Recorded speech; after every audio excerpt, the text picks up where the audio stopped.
you see it? It's there in the corner.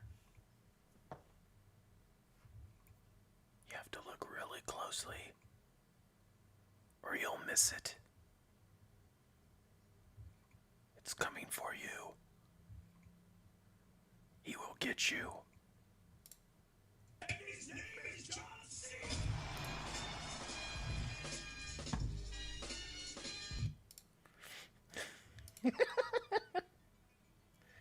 Hello! We're here. Yes, we're here. We're gonna jam. It's, what day is it? It's, October 23rd, 2021. It's, Saturday. Yeah, it's usually Saturday when we do this.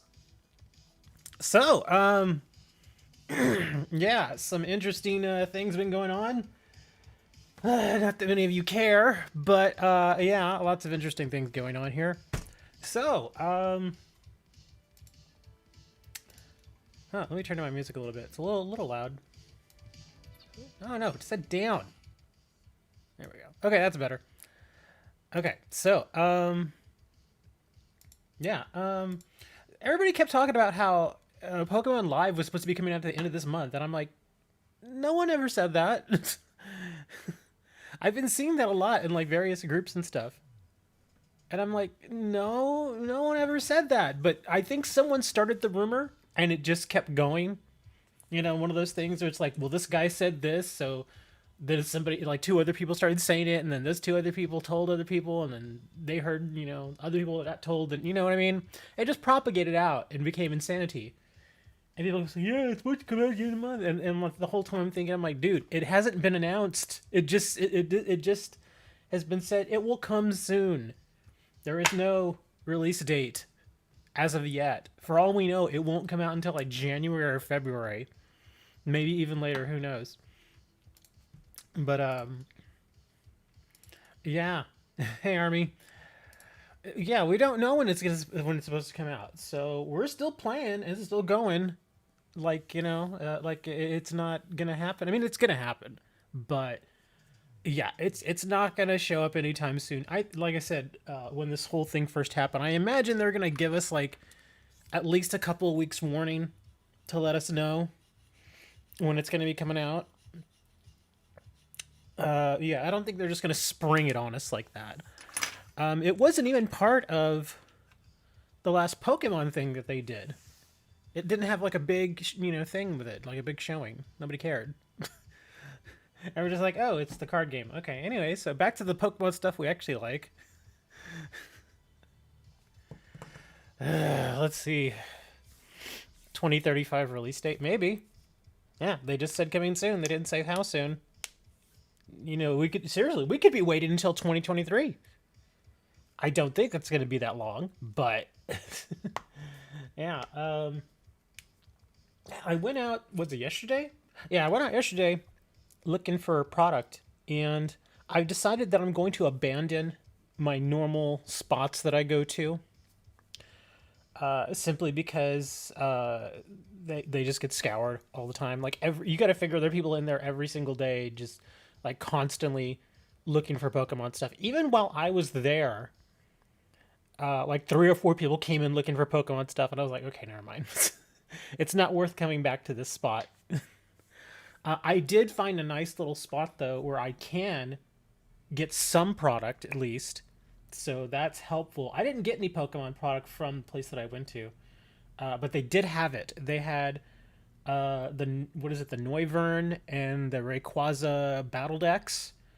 They had Vivid Voltage packs. I think they had the Evolution ETB. I think that's what they had. But they did have some Pokemon product. And I told the girl who was there, I was like, yeah, I'm just looking for celebrations. She's like, yeah, our shipment was supposed to come in last Friday. It didn't show up, so we don't know what's going on. But yeah, the cool thing about this place that I'm going to now is that it's actually a well-known place, but it's not the first place you think of when you think of trading cards. And the reason why they still have tons of availability there is because they have somebody there all the time watching the product, because it's right there, like at the register. It's like behind the register. So in order to buy it, you have to ask for it, which is good because oftentimes whenever people would go to places like Target, they would just go in, they would scoop like massive amounts of product in their arms, go into the self checkout, and there you go.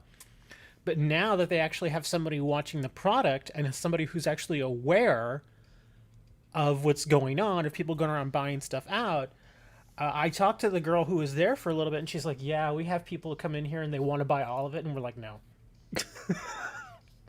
and they get mad, and she's just like, "I don't care if you get mad, go get mad outside." So yeah, she's had a few people who come in and who are just happy to find the stuff. And then she, like I said, she gets those people that go in there and try to buy everything, and she's just like, "No, I don't let them do that." And I'm like, "That's cool." So I actually didn't buy any Pokemon stuff from her. I ended up getting one of the 2021 Tin of Ancient Battles, the Yu-Gi-Oh! Tin, because they had a bunch of those too. So I was like, "Oh, you got the tin?" And she's like, "Yeah, we got a bunch of those. I'll take one of them tins." She's like, "All right, cool." So now it's like my little spot that I can go to like every couple times a week and see if they get their stuff in. And they are a big enough place to where they will get their stuff. So I'm happy about that. It's not like a little hole in the wall card shop or anything like that. They've got a little weight in the industry. I'll say that.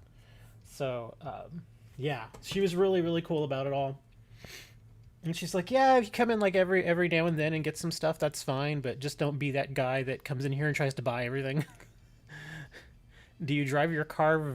What? Do you drive your car? Well, I know how to drive. Yes, I've driven the car before. That's how I get around. Yeah, it's not like, dude, you don't just forget how to drive. And it's a manual transmission, which I learned on. When I was 15, 16 years old, I learned how to drive on a manual transmission. And again, it's one of those things you just don't forget. At least for me, it's one of those things you don't forget. It's not like driving in an automatic where it gets, and I've driven automatic cars. They're fine. There's nothing wrong with them. But I do find that there's less to do when you're driving an automatic, and it feels like you have less control of the car when it's an automatic. That's just my feeling. But anyways, yeah, so now I've got a little spot that I can go to where I can go pick up product a couple times a week if I want to. And they sell at retail. They do not sell at the inflated prices. So I'm like, thank you. So, but yeah, she was just like, "Yeah, check back with us probably like on Monday or Tuesday, and she may have some celebration stuff." So I was like, sweet. So I'm probably going to go back on Monday and see if they have anything. You're back. You had no volume. Did you break your volume? Thank you for the follow or the subscribe. I think this is subscribe. Oh, a super sticker. I should probably bring that up here. There we are. Thank you for the $2, Mr. Hammer, for the sticker and the dog. You know, a dog. But if you didn't see the video that I posted 2 videos yesterday. One of them was the 3D printing of Bulbasaur, which is a speed video. And I just put some weird music to it. So, yeah. It was free music. So I was like, I just put this on there. I did that one. And then I went out. And you sent me a box of celebrations. Dude, you didn't have to do that. But thank you. That's awesome, man. Was it like an ETB? Or was it just like one of those like box sets that you can get? Because there are so many celebrations products out there. Yeah, I guess I'll find out when it arrives. But thank you. And so, like I said, I posted 2 videos. And the second video I posted, I purposely undersold it to see how many people would actually go in and watch it, to see if anybody would comment on what I pulled. Nobody said a word. Which is kind of sad, really. Because it goes to show that people only watched the video for like 2 minutes and then they turn it off. And I'm like, oh, that's Too bad, because they missed the best part. The best part is about halfway through the video, and they missed it. And I'm like, well, they miss it. They miss it. And I'm happy to say that what happened in the middle, thankfully, already sold. No joke. I listed it like right as I was rendering the video. I listed it, and like in 2 minutes it was gone. So I was like, nice. Yeah, it's already out the door. It's in the mail. It's on the way to the buyer. So all good. You didn't get a notification? Yeah. Generally, whenever you post videos on YouTube, you want to wait a few hours between the times that you post. And I thought I waited long enough. Because I think the sweet spot is usually about 8 hours or so between the times that you post videos. And I thought I posted the first one at like 9 in the morning. And then the second one, I think I posted at like 5. So I thought that was like the sweet spot. Because I know sometimes if you post too many videos in succession like that, then it won't ding people for all of the videos. It'll just ding like one time and that's it.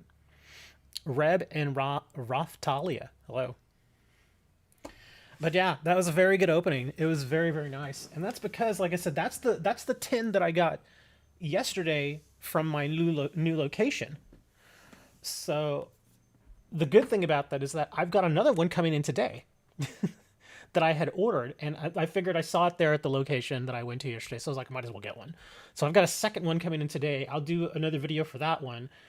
What else do I have coming in today? I've got a handful of product coming in today. I've got the Tin of Ancient Battles coming in today. Gonna do a video for that. I've got an Eevee Elite Trainer box. We're gonna do obviously an opening for that. It's got Evolving Skies packs in it. What else did I order? Oh, I ordered an older Geargia deck from Yu-Gi-Oh! It was like an old structure deck that was available, and they were just like, yeah, we're just trying to get rid of these, so I bought one. And then I also got a little something that I think Serenity, who's not here right now, may actually enjoy. It's a new trade, no, well, not a trade offer. It's have you ever heard of that card game called Vanguard? It's another one of those smaller card games. Oh, you are here. Oh, okay, excellent. Well, then I can tell you right now because it'll be here later today. That card game Vanguard. I think it was you who had told me that you collect some of the stuff or some of the cards from Vanguard, and I found a deck. You literally just got here. Oh, perfect timing. I literally found a deck of Vanguard for like dirt cheap for like $5. It was a structure deck for like $5, and I was like, well, I can't turn that down because I mean, you may know I don't sell Vanguard. I'm not into that game or anything. I think I own like literally one Vanguard card, but it was only $5, so I was like, I gotta get it for $5. At the very least, it's a video, right? So I bought it. So I've got that coming in today too. So I've got 4 different products, 4 videos. All, one for each of those products. And then on top of that, here's something even crazier that I found yesterday. For the start decks is like $4. Yeah, they're cheap. they're really inexpensive. Another thing that I found yesterday was a couple of, actually, let me see, how many were there? 3. There were 3 structure or starter decks, I guess, from old games that no longer exist. And they were dirt cheap too. They were like, I got them each for like $3. Oh, I guess, are you just showing this to me? That's cool looking. Level X. Pokebody. Oh, he's banned. What's going on here? Put onto Zacian. But, I know you're not trading this to me, so I'm just going to leave it there. But that's kind of neat looking. Brave Blade 240. Wow. Oh, okay. So it's just a slightly, well, that's weird. Damage from this Pokemon's attacks isn't affected by. Oh, okay.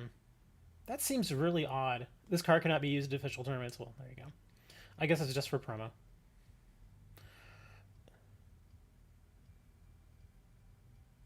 You just pulled this too. Cool. But I found some old card games that no longer exist, and I found some of their old product, like complete. It's like old new stock. If you don't know what old new stock is stock that just never sold. It basically sat on a shelf in a store somewhere, and nobody bought it. And sometimes what will happen is whoever has that stock will usually either send it back to the distributor. Sometimes the distributor will take back old product, or other times they'll just either fire sell it to somebody, like they'll sell it in bulk to like a resale place like Fairfield, who repackage products and stuff like that, or they'll just sell them to like an outlet, just to get rid of the stuff. And that's what this was. So I found two different card games. I don't want to tell you the names of these card games because I want it to be a little bit of a surprise. I mean, they were around back in the mid 2000s. I'll just say that. But these card games were so, what's the word I'm looking for? To me, it felt like they were more of a cash grab than anything. Because you know there are card games. Like anybody that's played card games for an extended period of time knows that every now and then there are little flash in the pan card games that are around for like a year and then you just don't hear about them ever again. These are kind of like that. And they're trading on the names of their IPs. In this case, there are two different IPs that do have a certain level of good popularity among like anime fans and cartoon fans, that kind of stuff, and also video game fans. But you don't, the last thing you think is card game when you think of these IPs. So I already filmed one of the videos, and it's a little long. It's like a 20-minute video because I just kind of talk about the product and I talk about its history, that sort of stuff. And I do open the product, so it's not like it's just we just look at it. I do actually open it. One is MLP. No, it's not My Little Pony. It is not My Little Pony. My Little Pony is newer than mid 2000s. But I did think about My Little Pony, and the weird thing is My Little Pony, the collectible card game. In case you all don't know, there really is a collectible card game for My Little Pony. There are actually still a lot of collectors for it. There really are. In fact, some of the old structure decks and some of the old tins for My Little Pony are actually a little expensive. They're not that easy to find. Inuyasha card game. No, it wasn't Inuyasha. And it was not Yu Yu Hakusho. I do have a lot of Yu Yu Hakusho cards, though. I may do a video on those too, because I do have probably about 300 or 400 Yu Yu Hakusho cards that are just kind of there. I don't do anything with them. But they're very, very, again, the IPs are very well known. They're very well known IPs, but again, when you think of the IP, you do not think card games. You just don't. No, it wasn't Bleach. No, you're already. But I can tell you all right now, with Inuyasha and Bleach, you're already digging up. You're already barking up the wrong tree there. Think a little more homegrown American. So okay, one of them is definitely homegrown American. The other was originally a Japanese IP. It still is a Japanese IP, but it's known more for its video games. What if Pokemon owned Beyblades? You know, I see Beyblade stuff at places like Target all the time. And I actually thought about getting some of that stuff, but I was like, I don't know if I really want to get into that. Yeah, because I'm already pretty short on room to expand within my apartment. Seriously, you should see my apartment. I have so much stuff in here. And I've been slowly getting rid of things to make room, because there's like, seriously, I've got like 40 or 50 empty Pokemon tins that I have no idea what to do with. And it seems shameful to just throw them away. I don't want to just throw them away because somebody may like them. You can have it. You don't need it. Oh, cool. Thank you, Army. You don't need it. That was very kind of you. Everybody, Army is saying that I can have this card. Thank you, Army. I will accept it. I am not too proud to accept a little something there. Thank you. That's a cool looking card. There we are. I'm guessing DC or Digimon. It wasn't Digimon. Digimon is also Japanese IP. And Digimon actually has an anime show. Yeah, Beyblade's still going. It's again, Beyblade is kind of more of a niche product, but it has a very strong fan base. It has one of those, it's a fan base where people do not mind spending the money, because I've actually seen people play Beyblade and it actually looks fun. It really does. It seems really really fun. I just, it's one of those things that it's kind of like, you definitely want to have somebody to play that with, though. It's not like you can go online and just pay, Beyblade online. I guess you possibly could, but it's one of those games that it's just much more fun in person. When you've got like two or three people that you can play with, that sounds like it'd be a good time.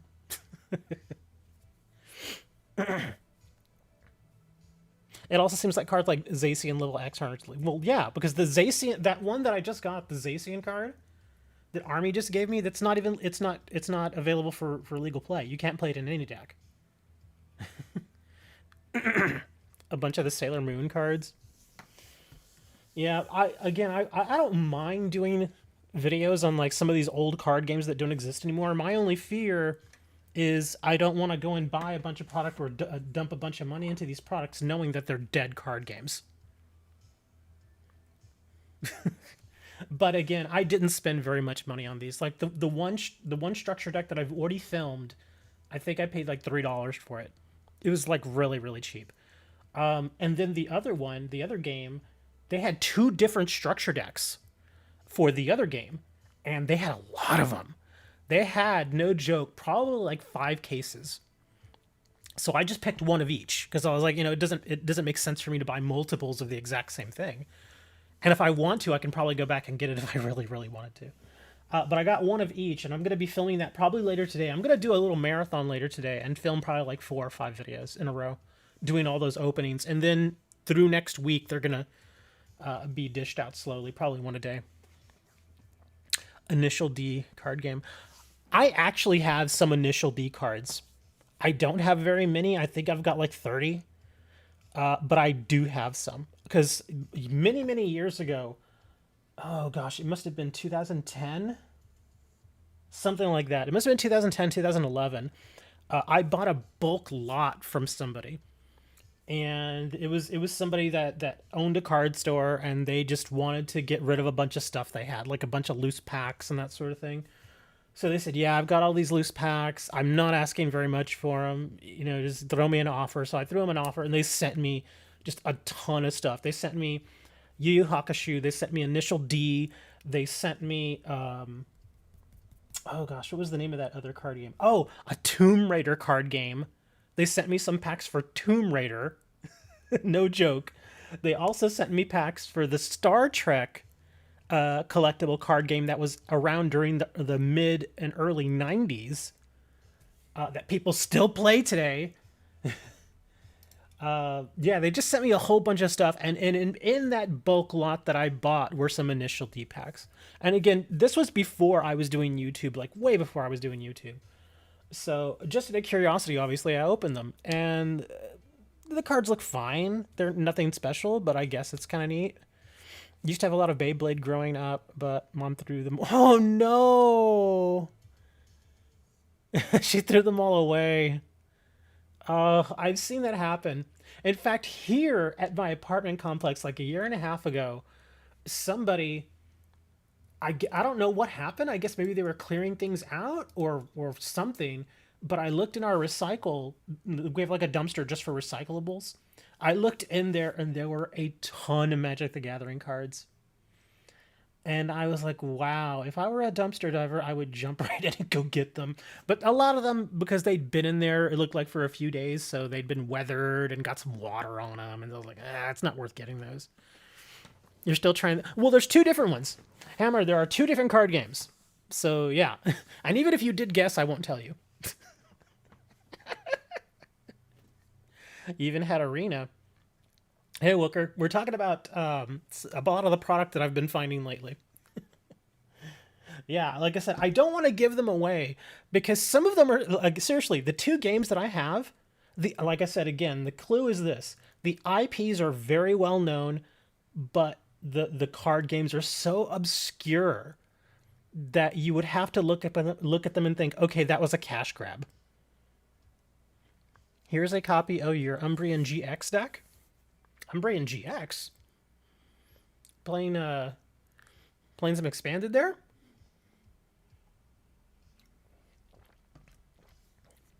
James Bond is an actual card game. I believe it. I would totally believe it. Like some IPs back before the whole thing with, trading card games becoming popular, especially like after Magic the Gathering came out, that's when they really exploded. There were some trading card games, like seriously, if I'm not mistaken, the Star Trek CCG, which I'm not kidding, people still play it today. Not many, but diehard Star Trek fans, they play it. But I think even before Magic the Gathering, that's when the Star Trek CCG came out. Like I think it was like earlier that same year or the year before. So they came out fairly close together, I think. But I think Star Trek came out first, and then Magic came out. But of course, because of the approach that Magic the Gathering took, kind of the Dungeons and Dragons kind of stuff, lots of dragons and elves and all that kind of stuff. It just appealed to a lot more hardcore, like, fantasy fans. So that's why I kind of went crazy. A lot of your friends started playing PTCG. Nice. Just pulled a Pop 8 pack from a Walgreens mystery pack? Is that good? I have no idea. Pocket Monsters? Pocket Monsters is Pokemon.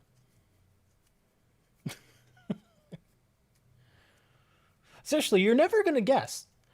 I think one of the card games that I bought, you can probably guess. The other one, no way. When you hear the name of it, you will think, oh, why didn't I think of that? Because it seems obvious, because it is a popular IP. But like I said, when it comes to card games, you just don't think about it. Umbrian GX, Eevee, Zorua, Yveltal, Lugia, Zoroark, Trainer, Dark City, Great Potion, Altar of the Moon. It's not Power Rangers. Like Mattel milked Bakugan, and then they rebooted it and just let it die down. The only reason Bakugan was a success because the anime was so dope for 2006 standards. Hasbro milked it. Yeah, Hasbro. Well, I mean, Hasbro's not always. Because you have to remember, Hasbro actually owns Wizards of the Coast. Wizards of the Coast are the people who produce Magic the Gathering. A 2008 pack. Dude, I would check to see how much that's worth. I'm kind of curious now. Is it just called a pop pack? Is that it? I'm curious. A sealed... Let me see. I'm going to look this up. Oh, and while I'm going to TCG Player, I don't know how many of you actually buy from TCG Player. And I don't mean like buy from me. I mean just in general. They're going to have a big sale on the 26th. So if you were looking to get cards, I believe, what's that, a Tuesday? Yeah, this coming Tuesday. So if you were looking to get cards, they have a 10% off bonus bucks sale that's going to happen on the 26th. So if you were thinking about buying cards here in the next few days, wait till that day, you'll get a little extra back. $20. Really? That's it? Pokemon Pop. Oops, that's not it. Look over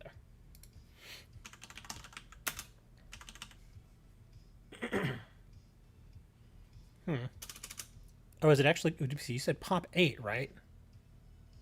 Yeah.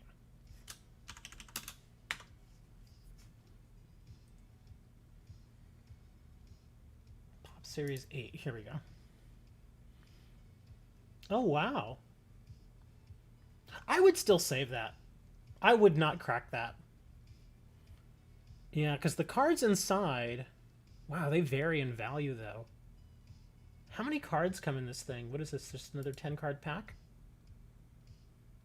Oh, 2 promo cards and 1 energy. Okay, yeah, do not crack that. Yeah, do not crack that card. Or that pack, I should say. Yeah, don't crack that. Leave it as it is. Because stuff like that, wow, these do not sell very much. Let me see. There's a handful of people selling them. It looks like there's a couple of people selling them for $16 shipped. And then from there, they just go up. There's another one here for another 16. This one's 21. This one's 23. Okay, and then they start getting expensive. Then we have another one here for 37, 39, and then one for over 50. Yeah, do not open that. Save that. Save that pack. It's one of those packs, like if I owned it, I would probably stick it on TCG Player for like $50, knowing that it wouldn't sell for a long time, and I would be fine with that. It's definitely X-Men. No, it's not X-Men. It's not X-Men. He's still trying to guess what it is. No, it's not. It's not X-Men. Seriously, you're never gonna get it. You're just not. In fact, hold on. Where are they? I have the two structured X here. Here they are. There we go. Yeah, I paid $3 for each of these. I'm a little tempted to actually go back and get more of these, because sometimes old school sealed product like this actually can sell for a lot of money to the right individual. I just don't know how rare these are. I had never heard of this card game until I saw these. Yeah, I'd never heard of it. But these look pretty neat, and I'm going to open them both, which is why I think I want to go back and get at least two more, one of each, just so I can kind of stash them away and stick them in the closet for like the next 20 years. Because sometimes people like that old stuff. It's not X-Men. I promise you it's not. Did I get any celebrations? Hammer, our good buddy Hammer here, said that he's sending me some celebration stuff. So there we go. I did try to get... I mentioned earlier that I went to this new place that I found Pokemon product at. And the reason why they still have Pokemon product in stock is because they don't just put it out there. They keep it behind the register. So you actually have to go and ask for it. So I was happy for that. And I asked them if they had any celebrations. They're like, yeah, we were supposed to get a shipment, but it didn't arrive. You know, you may want to check back in a few days, yada, yada. So yeah, I'm probably going to check back on Monday or Tuesday and go see if they have any celebrations there. At this point, it's so hard to find this stuff. I think I'll just be happy with getting probably one of the ETBs and that special box set with the figure of Fat Pikachu. They're also pretty cheap at Potown, probably because they're 4-card packs. Yeah, they're small packs. It's not Ninja Turtles. Ninja Turtles did not have a collectible card game, but they actually did have collectible cards. In fact, I think they've had, gosh, maybe 3 or 4 different series of collectible cards where you could buy them, and they I actually have some of them. I don't know where they are, but I know I have them because they are made old school. I think they were made by Topps, the company that's best known for like baseball cards. And they were made the old school way. They're like old cardboard feel. They're not all glossy and shiny like the newer stuff, you know. And I think these came out back in the early 90s because all of the cards are basically stills from the Teenage Mutant Ninja Turtles movie, the original one. The one that came out, I think, back in like 1990. Yeah, and that was actually a really good movie. I thought that was fun. But I have some of those cards. I don't have very many. I've got like 30 or 40 of them. But I've got a few of them, and I remember, like I said, because they have a very distinctive feel to them. So yeah, it's not Ninja Turtles. They never, as far as I know, I don't think Ninja Turtles had a collectible card game. I don't think. But they have had like those weird kind of like promotional things and stuff like that. Uno. No, it's not Uno. You sent a trade? Okay, I was just trying to refresh here. There we go.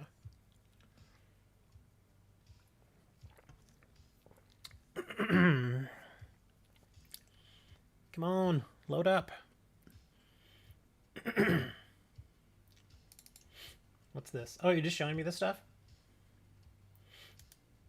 Oh, that's cool looking. Porygon Z, Team Plasma. Salamence. Oh, not the Salamence. Passimian.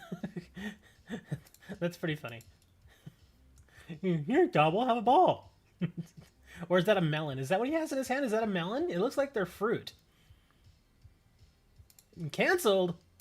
No, don't cancel. And Cleffa. It's Cleffa with the... Oh, look at that. I got jelly beans and like a lollipop. And Oddish is back there half dead. Seriously, look at Oddish. He's like, dude, I'm dying here. Help me. My insides have fallen out.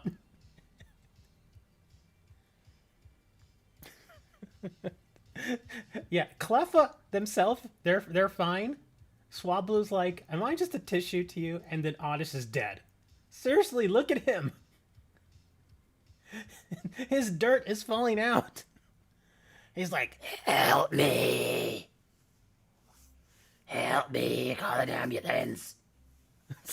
Poor Oddish. It's a planter? No. Shh, be quiet. Shut up. It's an Oddish. I know it's a planter. I'm trying to make a joke, dude. What is that? 4E13. What is that? I have no idea what that code is, dude. Oh, the tracking number. Oh, that's a weird tracking number. Where's that from? Yeah, that's not USPS. That doesn't look like UPS either. Yeah, I have no idea what that's from. Hold on. Yeah, that doesn't look like a USPS tracking number.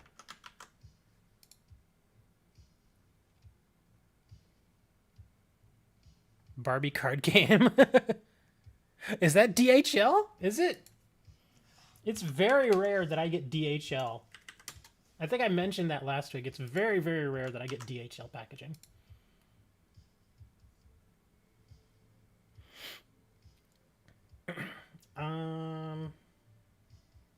Not the DHL. And like I said, that doesn't look like FedEx or UPS.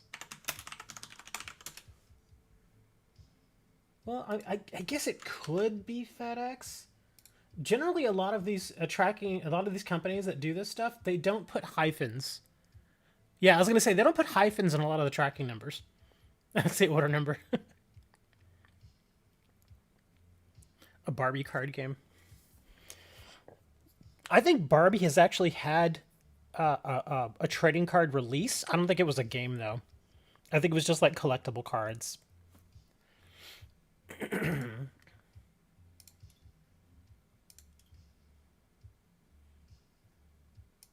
right, hold on. I gotta check this again. You want a Gardevoir? Oh, I have too many Emolgas. Do you have anything else?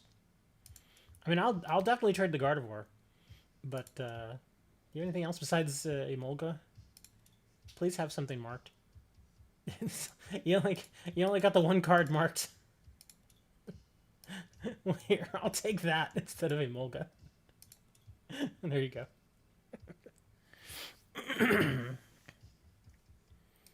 Okay, let's see. What else we got here? You want a Guzma for a Salamence and a Salamence. What set is this again? Oh, okay. Yeah, I guess that's fine. It's the only one I have tradable. So yeah, after that I've got 17 locked Guzmas.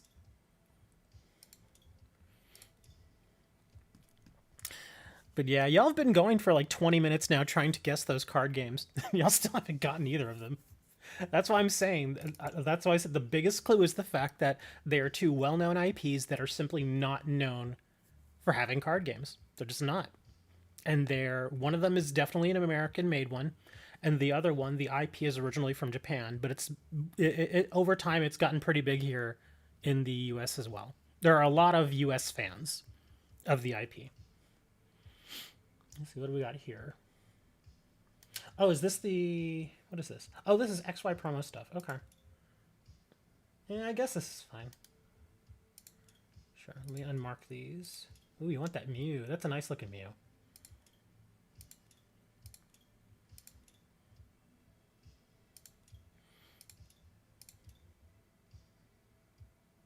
Yokai Watch Battle Cats? No, not Battle Cats. Yeah, I did. I was thinking about opening My Little Pony. I really was. Because when the card game finally died, for a while, there was about a month there where people were, again, they were fire selling their stuff, because once a card game is dead, everybody looks at that as like toxic stock. Nobody wants it. At least at first, because they're like, oh, we don't know how this is going to work out. They just want to get rid of it and try to at least get their money back on it. Imagine if it's a Yu-Gi-Oh! And Slim's just been... No, it's not. I swear to you, it is not Yu-Gi-Oh! It's not Yu-Gi-Oh! I'm not trolling you. I'm not trolling you at all. At this point, I've been talking about it so long, I actually will feel kind of bad if I don't tell you. Do you guys really want to know? Are you really that curious? Because again, I'm going to put out videos for both of these. One of the videos has already been filmed. The other one, I still need to do it. But like I said, I still have them, and I'm not kidding. Look, I have the... Here are the starter decks right here. I've got them in my hands. They're still sealed and everything. And the other one, the cards are actually still sitting over there by my camera. So, okay. The first one, we will do one, and I'm actually kind of surprised some of you all didn't get this one. The first one that I've already filmed, which I think I'll probably put live either on Sunday or Tuesday. Teen Titans Go. Yep, Teen Titans Go. That's why I said it's a well-known IP. Everybody knows who I've never even watched the Teen Titans show, but I know who they are. I know it's Robin and Raven and Cyborg and all those guys. Yeah, Teen Titans Go. Because there was the original Teen Titans, and then I think they did sort of like a soft reboot and redid another show and called it Teen Titans Go. And that's where this card game came in. It is a Teen Titans Go collectible card game. Moni eating blue cheese. But yeah, the first one I've already filmed, Teen Titans Go collectible card game. In fact, I think I still have... Because I actually had to print out some stuff for it. Because, again, this was how obscure this card game was. Because I immediately recognized the IP when I saw it, and I picked up the product, and then it's like collectible card game. And I was like, oh, I never heard of this. It came out in 2005. You gotta go. Oh, man. Okay. Well, thanks for coming by, dude. I'll be here for a little bit longer. But yeah, it's a Teen Titans Go collectible card game. And I found a 2-player starter set. And again, they still have probably about 30 of these at the place that I bought them from. It was $3. Let me see if I can share a picture with you guys. So y'all don't have to go searching for all this stuff. Oh, here we go. I found one. Here, let me just save this picture. In fact, this is the exact product.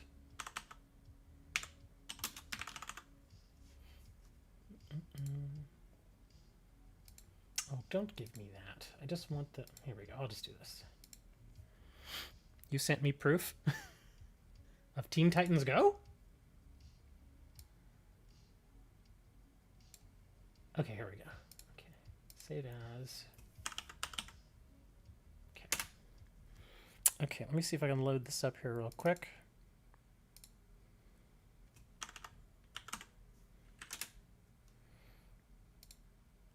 All right, I'm gonna have to shrink this a little bit. Okay, that's pretty much what it looks like right there. That is the exact 2-player starter set that I bought. And on eBay, they're actually selling it for $4 on eBay. But I found mine for $3, which is why I bought it, because it was dirt cheap. But yeah, this is it right there. It was a real game. And there's actually very little information online about it. There's like a splash page for it, and it kind of goes through how the game works. But it doesn't really get into any great detail. Well, you said, dude, you said DC. Dude, there are so many things for DC. Do you have any idea how many heroes are in DC? And they've had so many products over the years and so many card games and stuff. But still, yeah, this is what I found.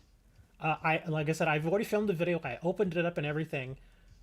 There's an instruction booklet that shows how to play the game, but I don't really get into that because that's a little too much. But the cards seemed okay. They were fine. I mean, they weren't like the best quality, but they weren't the worst either. Oh, okay, well, whatever it is. Teen Titans something. There. Whatever! I don't know all this stuff. I never watched Teen Titans growing up or any of that, so I don't know. There you go. It's Teen Titans. And I think the reason I remember Teen Titans Go is because I saw like a video clip of Teen Titans Go and everybody was hating on it because they said it was horrible. But it's still this. It's basically the same characters. It's not the reboot. But there you go. There's the Teen Titans collectible card game. And yeah, I got that, filmed it, opened it. It was pretty neat, I guess. And now I'm like, well, what do I do with these cards? Because now they're just gonna go in the pile. They're gonna go in the pile of card games that I just don't touch.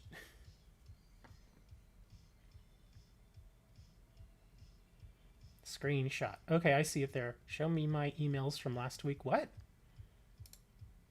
It says show you emails from last week. That's what it says. Am I gonna... Do you want me to look at your emails? Alright, let me see if I can find... let me see if I can find a picture of the other game that I found. Okay, there is some product here. Wow, and some of these actually have value. I wonder if these actually sell. Let me see, are these the two that I got? Let me double check. Oh, these are different. Okay. Yeah, I have no idea what series or when this came out or anything like that. Okay. But for the second card game, again, does anybody want to go through one last guess? And again, this particular one, because the Teen Titans one is the one that I said it's basically an American IP. This one, like I said, is a Japanese IP that became very popular here in the States. And no, it's not Yu-Gi-Oh! Nobody? Okay. Everybody's like, just tell us already, man. Stop teasing us. Oh, now I'm getting messages. Oh, there it is. Okay. It's very tiny. But I see it there. Thank you, Amber. Card Fight Vanguard. No, it was not Vanguard. It was not Dragon Ball Z. Because Dragon Ball Z actually has a current game going right now. And I think I've mentioned to you guys, I do have some of the old versions of the Dragon Ball Z card game cards. But this one, again, like I said, it's better known for its video games. At least that's how I know him. I think there was a cartoon. I'm pretty sure there was. Okay, well, here it is. It's Mega Man. Yep, Mega Man. That's why I said no, not Devil May Cry. It started obviously as a Japanese IP. Which was it? Capcom, I think it is. Yeah, it's Capcom. It's Capcom property. No, not Sonic. It's a Capcom property. Mega Man. I know Mega Man because of the video games. I think I played a couple of the older video games when I was a kid. I'm pretty sure that they also had did they have like an animated series or a cartoon? I'm pretty sure they did. But yeah, even today, because Mega Man came out like back in the 80s. And he's been around for a long time. Like every few years he gets another game. So yeah, there are a handful of people, especially here in the States, that are into the Mega Man stuff. Like every time there's a new game, they're like, oh, I gotta check out the new Mega Man game. They just like that stuff, and that's fine. But yeah, apparently back in, let me see if I can get a date on this. Let's see. Let me do a quick search here.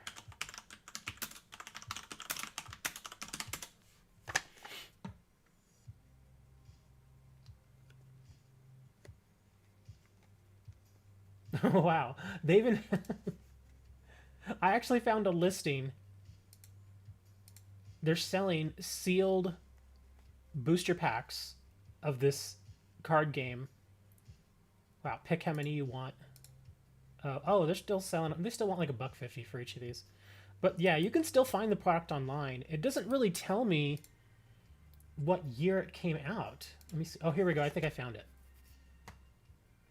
Okay, here we go. Mega Man NT Warrior trading card game. The Mega Man NT Warrior trading card game was a collectible card game created by Decipher. 3 sets of cards were released before production of the game was ceased in May of 2005. The game is based on the Mega Man NT Warrior anime from the Mega Man Battle Network series. There was a Navi card of Mega Man X that came with the game Mega Man X Command Mission. Let's see. Okay, yeah, so there was a few sets. Okay, this one I think. Okay, so the starters I have are from Grand Prix, which is the second set that came out. Okay, so the first set was Power Up, then it was Grand Prix, then another one came out that said it was Grave. Okay, it says 4, but it's only listing 3 here. Okay, well, there you are. So yeah, apparently it ceased production in May of 2005. So I guess it probably came out in 04, and that's what these boxes say. Yeah, 2004. So yeah, there was a Mega Man card game, and it didn't take off. So there you go. Mega Man does not currently have a card game as far as I know, but they did back in the mid 2000s. So there you go. Those are the 2 starter decks that I have that I'm going to be opening up on film. And which ones do I have? Because there's apparently, what, 6 of them? Wait, hold on. 1, 2... Okay, yeah, there's 6 in Grand Prix. I have Pharaoh Man starter deck, and then I have Proto Man. Okay. Oh, wow. There were some... Oh, cool. Here's something that I just found out about this game. In both Pharaoh Man and Proto Man, the 2 starters that I have, there are deck-exclusive cards that were only available in these decks. So I guess they're kind of rare. Sorta. Anyways, so there you go. Yeah, it was Mega Man. But, yeah, that card game died quite some time ago. So there you go. What is this? What are you axing for here? Excadrill. Not Excadrill. Don't need any more of those. I'll take the Bidoof. And you want a Gengar, a Haunter? Oh, you're going for the Halloween theme here. Look at that. That's another thing, man. It's almost Halloween. Are any of you, and I'm being serious here, are any of you going to dress up for Halloween? I kind of wanted to, but the outfit that I was looking for, I just couldn't find it online. At least one in the quality that I wanted, I couldn't find. Buy the rights and bring it back? Yeah, the Mega Man IP is a little expensive. I don't think I have quite the amount of money for that. If I had the money to buy the Mega Man IP, I probably wouldn't be living in this apartment. You have a full Tosaka Ren cosplay? Well, we gotta see it now. Now you gotta show it to us. Yeah, you gotta try it on, you gotta wear it, and go trick-or-treating with it and everything. No Halloween in the Netherlands? Here, Halloween is actually pretty popular. Well, in America, it's popular, and then down in Mexico, it's popular because of Dia de los Muertos. Muertos. I can never say it right. But yeah, November 1st, I believe, is the Day of the Dead down in Mexico, which is more of a celebration of the dead. It's not, hey, let's go out and get candy and dress up like hood rats. It's not like that at all. Down in Mexico, it's a celebration of like your dead family members and friends. And a lot of people will paint their faces in skulls and stuff like that. And then they'll kind of have parades and that sort of thing. And then, of course, you go to the graves of your dearly departed. You leave flowers and offerings, that sort of stuff. It's also insanely popular in Japan. Cool. You would be living in Detroit. But yeah, I actually wanted, for Halloween, I wanted a Beaker costume. Some of you may not know who Beaker is. Beaker is a character from the Muppets. And he's hilarious. I've always loved Beaker. Because he always seems like he has... Like, it always feels like he knows something horrible is going to happen. And he has absolutely no power to stop it. An old cemetery for... a Brooklet Hill. You want one of those, huh? Okay. But yeah, I was looking for a Beaker costume, and I couldn't find one I wanted. Because I'd seen a guy, and I think it was a custom-made one, which is why I couldn't find it. But this guy had a Beaker costume where the head was huge. And it was so big, it went completely over his head and rested on his shoulders. So, and I wanted one of those because not only was it, like, really, really huge, but he had, like, a little string that you could pull that controlled the mouth. And he's like, meep, meep. I wanted that so bad, but I couldn't find one. The only ones I could find were like the cheap rubber masks you just stick on your face. And I'm like, I don't want to do that. So yeah, no Beaker costume for me. And I really did want to dress up this year, like just go walking around as Beaker with a giant head. Probably end up on Facebook video or something. But yeah. And then of course there's the day after Halloween here in the United States, which is a big day. Because everybody knows that November 1st here in the US. Do you all know what day it is? I can guarantee you almost nobody knows what day it is. And I'm not talking about Dia de los Muertos. I'm talking about November 1st in the US. Y'all will never guess. Tax day. No, it's not tax day. Tax day is not until April. You're going as a cleaning tool man for... Oh my god. Okay. No, November 1st is 50% off chocolate day. I'm not kidding. Because every single year, because I mean, here in the States, Halloween and candy they just go together. That's the thing. And so, of course, people go in, they buy like these giant bags of candy at the stores and stuff. Well, the stores always order way too much candy, and they always have a little bit left over. So the day after Halloween, they just want to move that stuff out because it's all marked as Halloween candy. And they just want to get rid of it, so they'll mark it down 50, 60, 70% off of various bags of candy.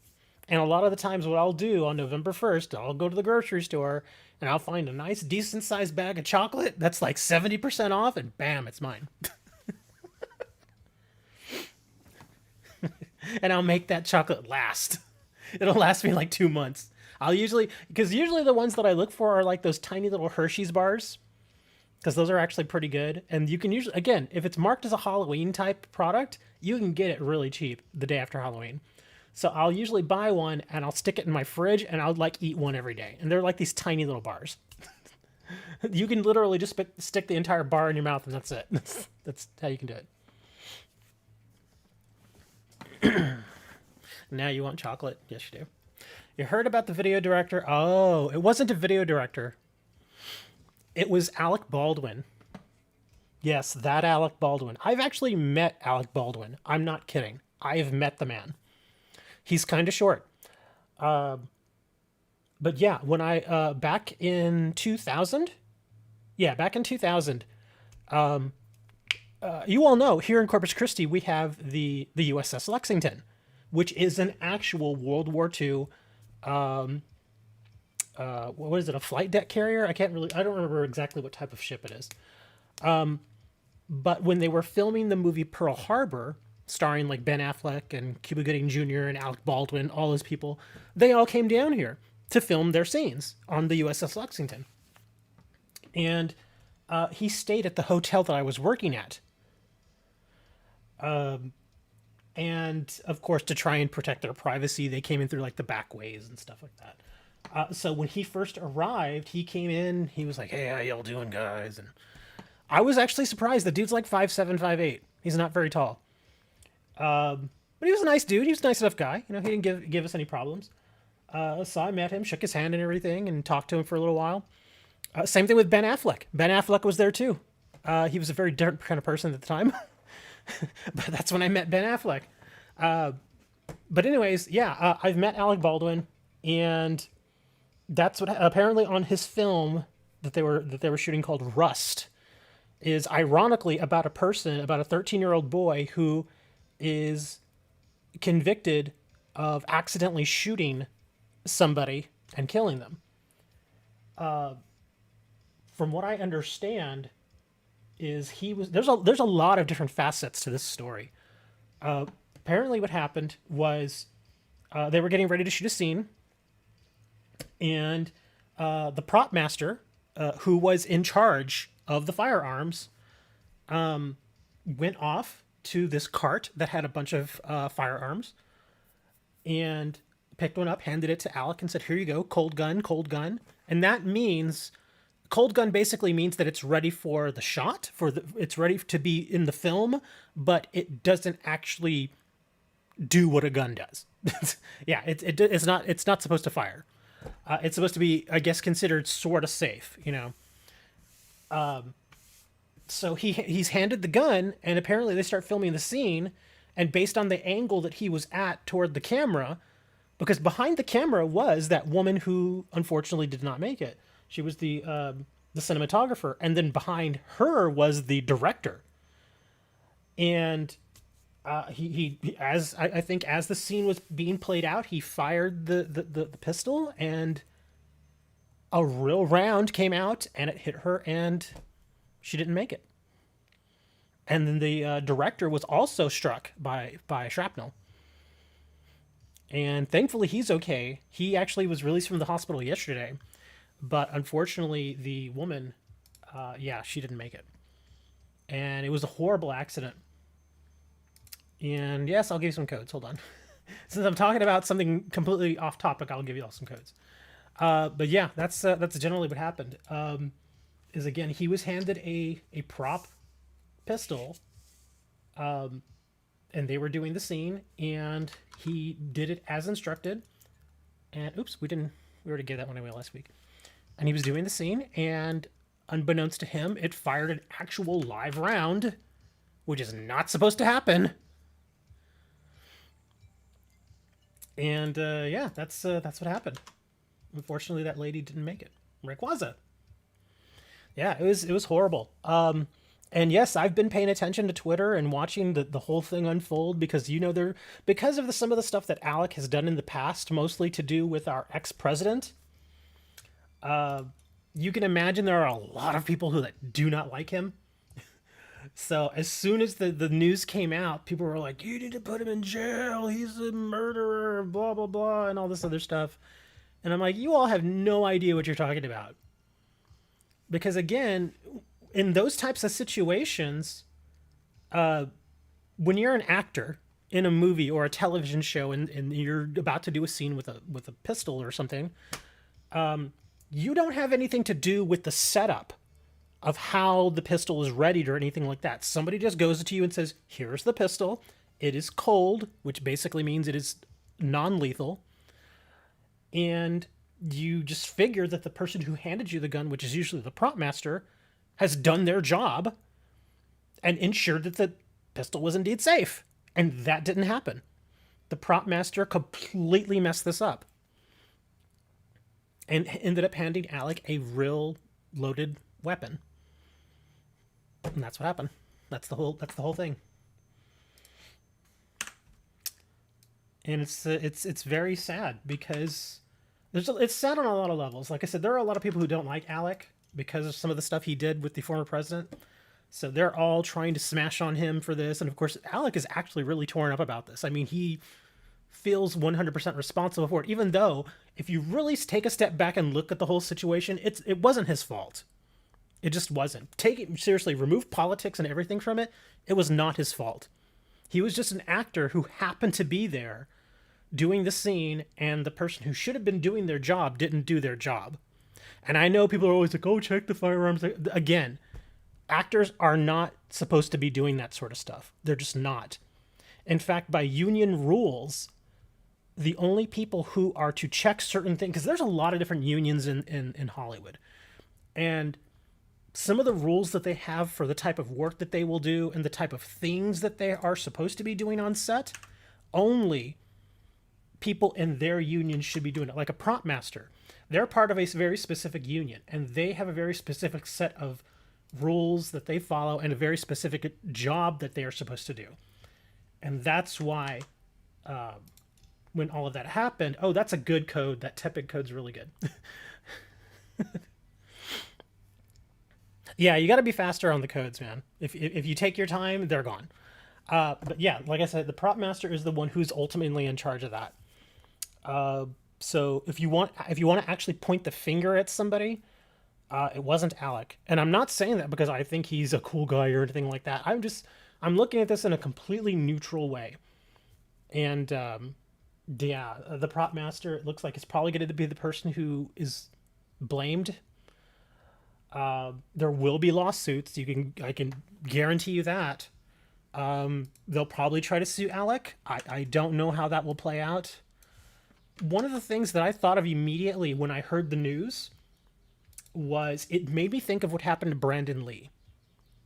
And some of you may be way too young to know who Brandon Lee is. Brandon Lee is actually the son of martial arts icon Bruce Lee. Yes, that Bruce Lee. He had a son named Brandon, and Brandon, like his father, was breaking into entertainment. He was in movies, or he was starting to be in movies and that sort of stuff. And he was filming The Crow, the movie The Crow, back in 1983. He was filming it, and there, live on the set, he was filming a scene where apparently he was supposed to be running, and one of the other actors, I forget his whole name, it was like Michael Macy, I think it was his name. He was the guy who played Fun Boy in the movie. And there was a scene where Fun Boy points a gun at Brandon Lee's character, is supposed to fire him, and Brandon's character is supposed to fall to the ground there and act like they're dying. So they go through and they do the scene and everything, and Brandon falls, as he should have, and only like a minute later, when Brandon didn't get up, did they realize that something horrible had happened. Yeah, it was all over the news. Again, if you weren't around, or you weren't a fan of entertainment back in the day, or if you weren't even alive, you probably don't know about this. But yeah, that whole incident was covered like crazy, and it was a very similar situation, where that the actor, Michael Massey, he wasn't charged with anything. No, Brandon Lee did not survive. He was killed. He died. It was one of the great tragedies of the '90s, because again, Brandon Lee, the son of martial arts icon Bruce Lee, he's getting into movies, and he was actually a pretty good actor. And not only that, but he liked doing a lot of his own stunt work, that kind of stuff. Yeah, he didn't make it. He did not make it. He died there on the set. So that's what I'm saying. It's a very similar situation there. And Michael Macy, the guy, like I said, who played Fun Boy, I think he died back in 2016 of cancer, I think. But even up until that time where he died, he had been interviewed a few times, and he's like, dude, you just never get over that. And all his family and friends are like, yeah, he never forgave himself for that. Never. Even though it wasn't his fault. It wasn't. Because they investigated the heck out of it. And he did nothing wrong. He did absolutely nothing wrong. He followed the rules as they were set at the time, and he did nothing wrong. So again, he was never put in jail. He was never charged. He was never sued. But he spent the remainder of his life blaming himself for Brandon's death. So yeah, you got to feel for the guy. It was just a horrible accident. And a little side note, or I guess a little epilogue of that story is, initially when that happened, they still had a few scenes of the movie to film. The film was, I think, like 60% shot at that point. And at first they were like, well, we can't possibly finish the film. Our star is gone. But through early CGI, they decided to go ahead and continue with it. And there are a lot of scenes in the movie now where it's a stand-in, but they superimpose Brandon's face on it. And you can kind of tell because it's like early to mid 90s CGI, so it's not great, but at the time it was still pretty darn good. So they did finish the movie. The movie was a hit. People loved it. It's one of those movies that kind of became like a cultural phenomenon, because it's a real dark, gritty kind of movie. It was an R-rated superhero movie, pretty much. Because if you all don't know what The Crow is, it was actually a comic book property. And yeah, it was really successful, and people loved it, and it was just a darn shame that what happened to Brandon. Oh no, somebody give me a downvote. Not a downvote. What are you talking about? Oh, we were talking about what happened with Alec Baldwin and that whole thing on his movie set, and I brought up that a similar situation happened with Brandon Lee back in the early 90s, and how they're actually very similar.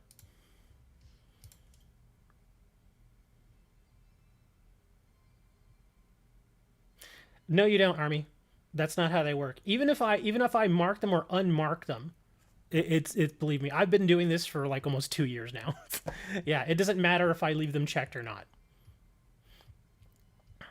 Yeah, unfortunately, you're just going to be really fast. Here, I'll give you all a hint on the best way to get the codes. And I've actually said this many times before, and I'll say it again. Oh, look, somebody took back their dislike. Thank you. But the best way you can do it is this. Is usually I'll give out like 5 or 6 codes at a time. I can guarantee you right now, do not try for the first or second code, because most people will immediately jump on those codes and try to get them. So don't even try for those. Your best bet is going to be trying for the third or fourth code. Because again, while everybody's clamoring to try and get the first and second code, almost no one's going for that fourth code. They're just not. So my advice, go for the fourth code or even the fifth one. Because again, you have to think, most people are going to try to grab that first code. That's just how people are. That's the nature of people, is they see something, they immediately want to grab it, not knowing that there's going to be more of it later. You're a mod, you can see who disliked. You're going for the number 1 code now. That's not my advisement. I would not advise trying to take the number 1 code.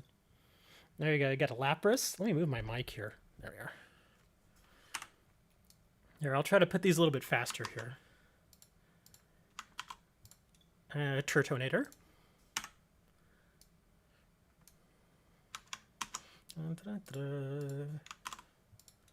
Galarian Mr. Rhyme.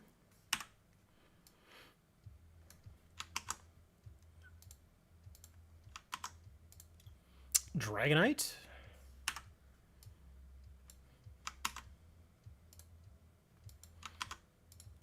Gyarados. I don't know which one that one is. I think that's the EX. I don't know. I'm sorry. That's the GX. I think that's Gyarados. Well, I don't remember. I don't know. It's something. There's so many of those codes. I don't know which one he is. Okay, let's do one more here. Another Rayquaza. Okay. So yeah, look, I can unmark them like that. It doesn't matter.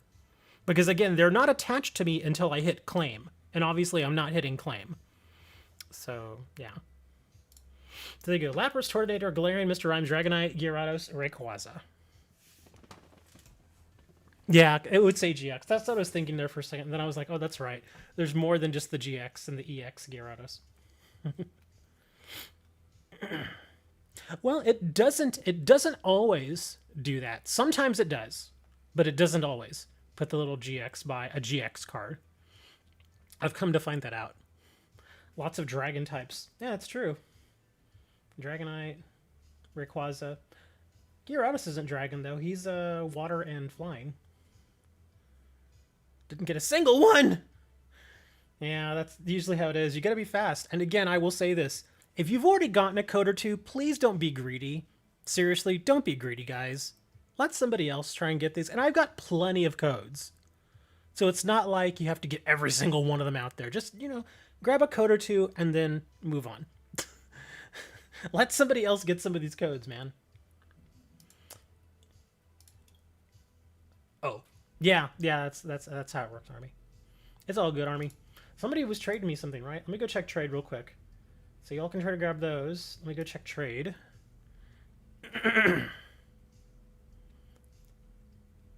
They're getting them really, really fast? Yeah. I'm gonna have to start kicking somebody out of there. Oh, what's this? A Gardevoir Spirit Link for a Chilling Rain.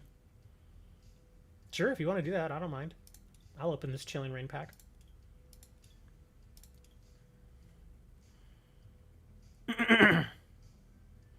Sugar-free candy. I will give you sugar-free gummy bears for Halloween if you don't share the codes. And if you don't know the story about sugar-free gummy bears, there are plenty of videos on it. Yeah, in other words, don't eat. I mean, you can have a couple of sugar-free gummy bears and you'll probably be fine. Just don't eat like a handful. Even a handful may be way too much. That's just giving the Hershey squirts.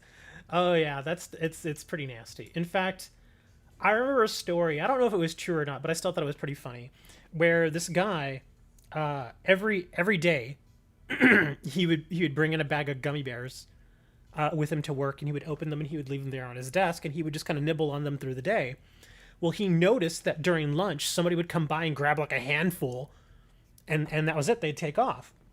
So, on purpose, he brought a bag of the sugar-free ones, opened them up, left them there, knowing that that person would come and try and steal some more. And sure enough, like an hour and a half later, his coworker is in the bathroom just blowing it up. And he's like, well, I know who's been taking my gummy bears now. And I'm like, oh man, that's harsh. But at the same time, it's like, well, you going and stealing somebody's candy, you kind of got what you deserve there. Hatterene, she looks all crazy. Hatterene actually has really tiny arms. Seriously, when she opens this little thing up, she has tiny little arms. That's not an arm. That's like, I guess that could be a third arm. But she has these tiny little arms. It's so weird. Anyway. Viper. You love the hat art. It's actually really nice. It is kind of cool looking. But yeah, I didn't even... for the longest time, I thought this was her arm. Like, that's her only arm. But in Sword and Shield, when I was playing against her, when she faints, this little thing opens up and you can see her tiny little arms on the inside. Yeah, it's more like a tentacle or like a third arm sort of thing. So it's kind of weird. And then of course we got Miss Thickness here. This is the girl that Dre likes. He likes a girl with a little extra meat on her bones. Nothing wrong with that. Nothing wrong with a girl had a little extra meat on her bones. The only reason you don't see this down here too much is because it's always hot down here. But I imagine in the northern states where Dre is, this is probably, I don't want to say more common, but it would be more strategic. I guess that's it could be a little more strategic because it's colder up there most of the time. But yeah, down here it generally doesn't get that cold. Unless it's February and we decide we're going to turn off the power for everybody here in Texas like we did last year. More meat on her bones means more to chew on. I remember too, back when I used to work in the hotel business, I was at the front desk and a coworker of mine, this really very attractive woman came up and checked in and everything, and she was very sweet, very nice woman. Must have been about 30 or so, and she was a little, had a little more on her, but she was really attractive. And as she walked away and everything, she was gone. She was out of earshot, and he's just like, he kind of nudges me. He's like, "Damn, man, she'll keep you warm in the winter." I was like, "Yep." But yeah, that was. In fact, her body type was very much like this. Again, very pretty woman, just a little extra meat on her bones. And like I said, nothing wrong with that, man. It's all good. You speak too slow? No, I don't speak too slow. I used to speak really fast, actually, like super fast. And then I went to college, and I found out, yeah, they don't like that. Because I don't know if you've been to college, but in college, it's a prerequisite that you have to take a debate and speech class. And so we were there in debate, and one of the biggest pet peeves that my professor had was she basically came out and said, "Look, all that crap you learned in high school about debate is completely wrong."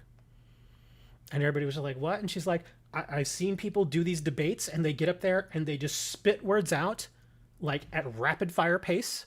She's like, "That's not debate. That's BS. Don't ever do that again."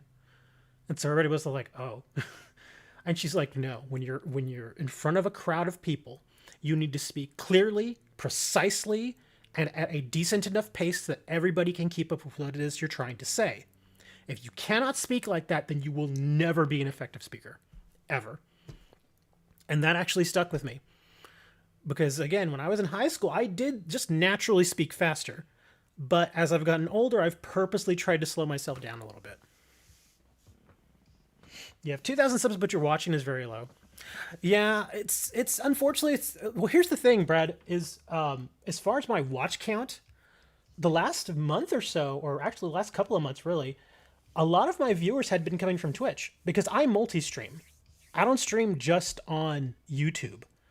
I also stream on Trovo, which is a smaller service, and then I was also streaming on Twitch. But ever since Twitch went through that hack that they had, for some reason my two-factor authentication stopped working. So I can't get into my Twitch account. It's been like 3 weeks now, and I can't get into my Twitch account. So I can't stream to Twitch right now.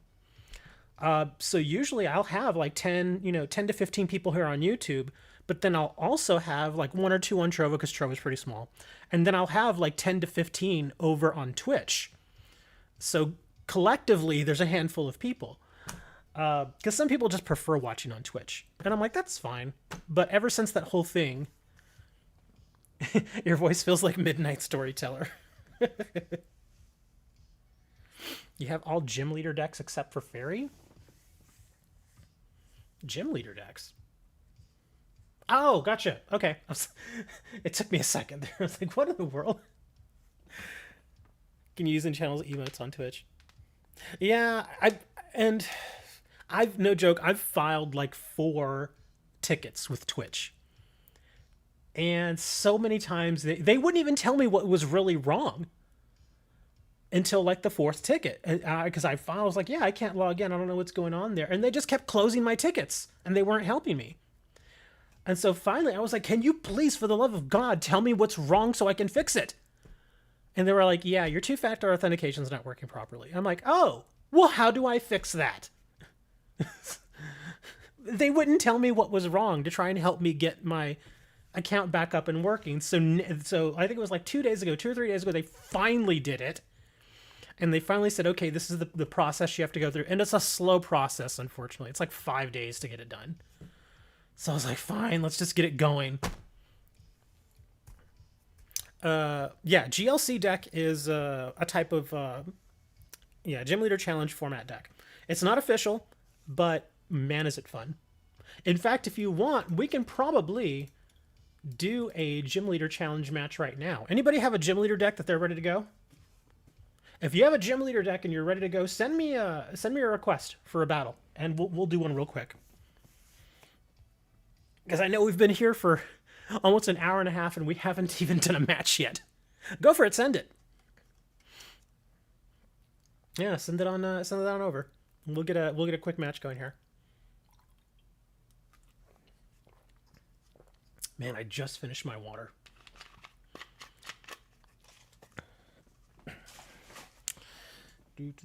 Okay, let's see. I wasn't really very happy with my Fire deck's performance last time. So we're going to do... Oops, I think I passed it. No, I didn't. Okay. There we go. Okay. A Gym Leader deck is a very specific deck type. Just to kind of give you an idea, because there's a lot of different rules that go into it. But the gist of it is that you can't use any Pokemon with rule boxes, meaning you can't use Pokemon like Pokemon Vs, you can't use VMAX, you can't use GX, you can't use EX, you can't use the Pokemon tag teams, you can't use any of those cards. If you pick a particular type, like in this case, like I picked water, so my entire deck has to be water-based, or at least the Pokemon have to be water. I can't mix in any other like colorless or fires or anything. They all have to be water. Not only that, but you can only play 1 copy of each of the Pokemon. Like, I can only play with 1 copy of Articuno. That's it. After this, you might nap. You're always napping. Yes, I'll take a card. But yeah, there's a lot of different stuff to it. Let's see, what do we got here? We'll take you. I'll take you. Been up for 14 hours. That's not very long. 14 hours is not that long. Ah, oh, darn. It's prized, isn't it? Darn, that stinks. I guess I'll go with this little guy.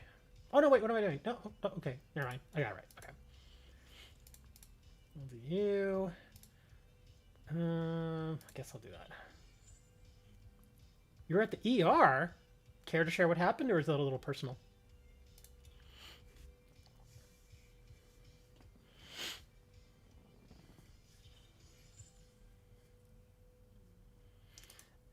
But yeah, in a little bit, I'll actually, because I have a rule list that came from the original creator of this format.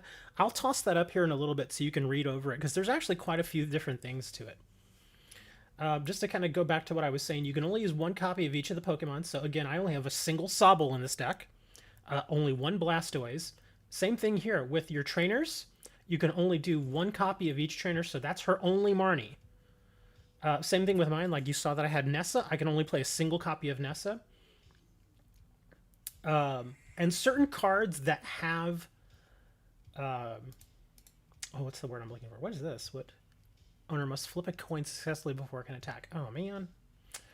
Here, we'll put you over here. Certain cards that have very similar effects, like, say, for instance, Lysandra and Boss's Order, they're basically different cards, but they do the exact same thing. You can only play one copy of either or. So you can't play one Lysandra and one Boss's. It's either just one or the other, and that's it. Same thing with other cards like Hop. Hop lets you play draw 3 cards. Tierno is another card that does the same thing, but because they have very similar effects, you can only play one or the other. Yeah, so it's very limiting in that sense, but because of those limitations, you're sort of forced to kind of innovate a little bit and try to figure out, best ways to build your deck. Oh, and this is another one. I love Ball Guy in this format, just because I can get all of the balls. Yep, they're calling my balls. I actually don't want Nest Ball. Let's do Timer Ball instead. I'll save Nest for later. But yeah, I really love Ball Guy in this format because he can really grab you by the balls. Anyway, so okay. Let's see, what do we got here? Oh, yes, we'll get Drizzile.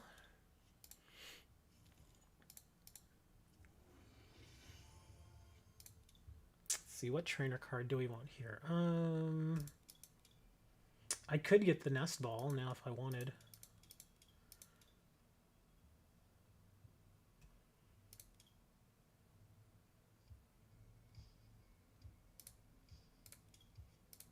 We'll get some Rough Seas. Let's do some Great Ball. Ah, nothing for Great Ball. That stinks. Come on, Timer Ball. Give me at least one. Oh, come on. Are you serious? Nothing? That stinks. We'll put that on Lapras.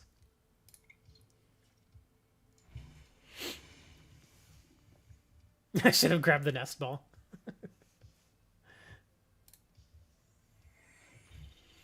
Well, the thing about Nest Ball is I didn't really have anything else I wanted to stick on my bench at the time. Because even then, because I can't get Squirtle. He's prized. I guess I probably could have tried to get whatchamacallit, but I forgot. I was much more concentrating on the Drizzile.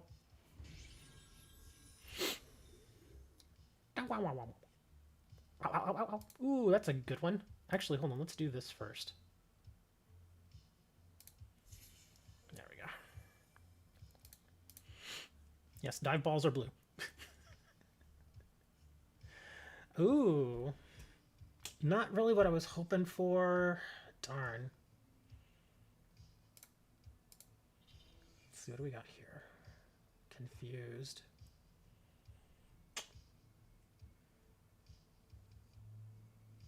Yeah, I'm gonna let that go. I don't mind sacking this guy. That's fine, and get rid of him. He's already banged up enough. And now we get to bring in our Lapras. Let's see what we got here.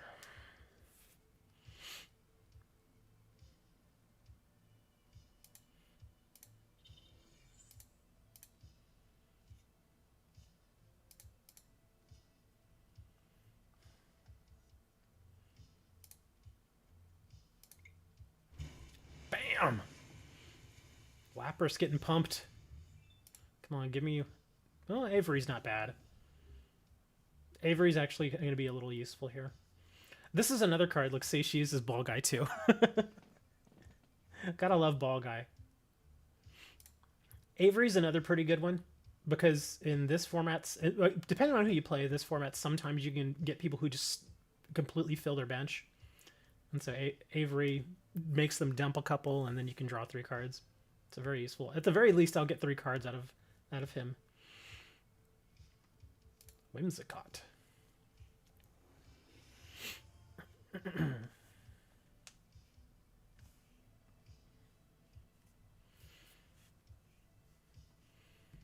Yeah, that Avery card I'm really gonna need here because my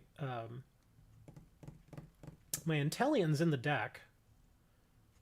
I just have to snag it. Ah! What did you put in there? No retreat cost. Oh, okay. Timer ball. No, you got one of them. Yeah, 2 of the balls that I used were completely useless. I lost both coin flips on my timer balls. Shinotic.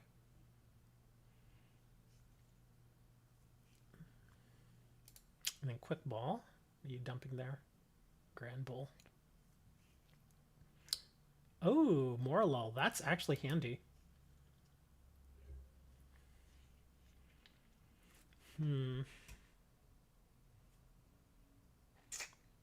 Because this guy's already pumped up enough. Yeah, let's do some Avery. Not terrible.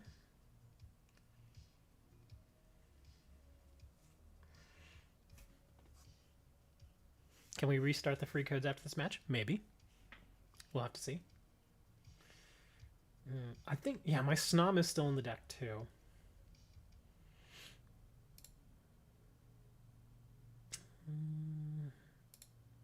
Let me put you over there. Gotta get rid of that thing. Come on, give me my Squirtle.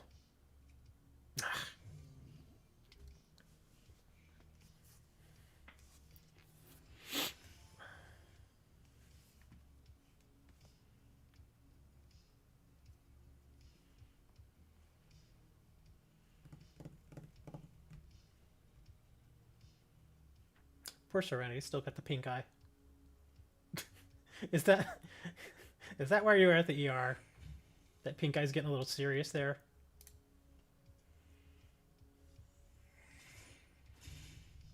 No! Get your Sparkle out of here. Can't handle Sparkle. Let's grab Snom. Yeah.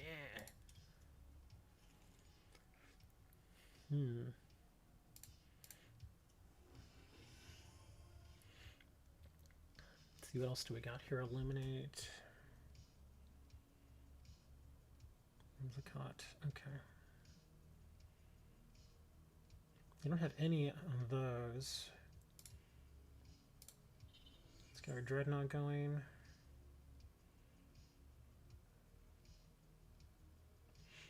I think I'm gonna hold everything. We're just gonna kill this thing. Yeah. Your hand is trash. Yeah. Come on, Squirtle. Ugh. Squirtle's gonna be the last one I get, I swear. Super Rod.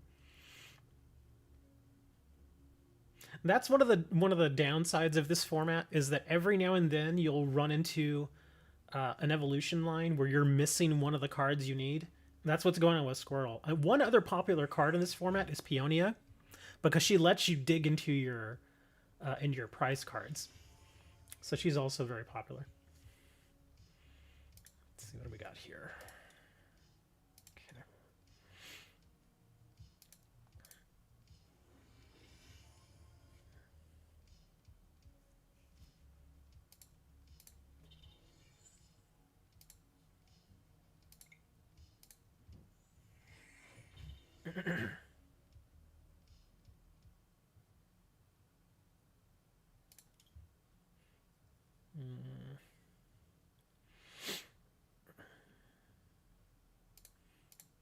Might as well. Oh wow, okay. Yeah, we're gonna grab professors. Oh really? That's all the energy I have left? Ooh,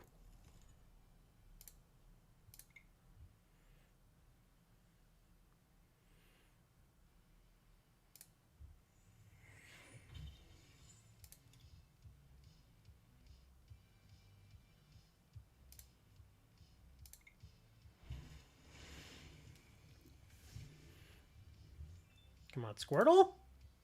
Come on! At this point, it's like, I just want the Squirtle. Just give me the darn Squirtle.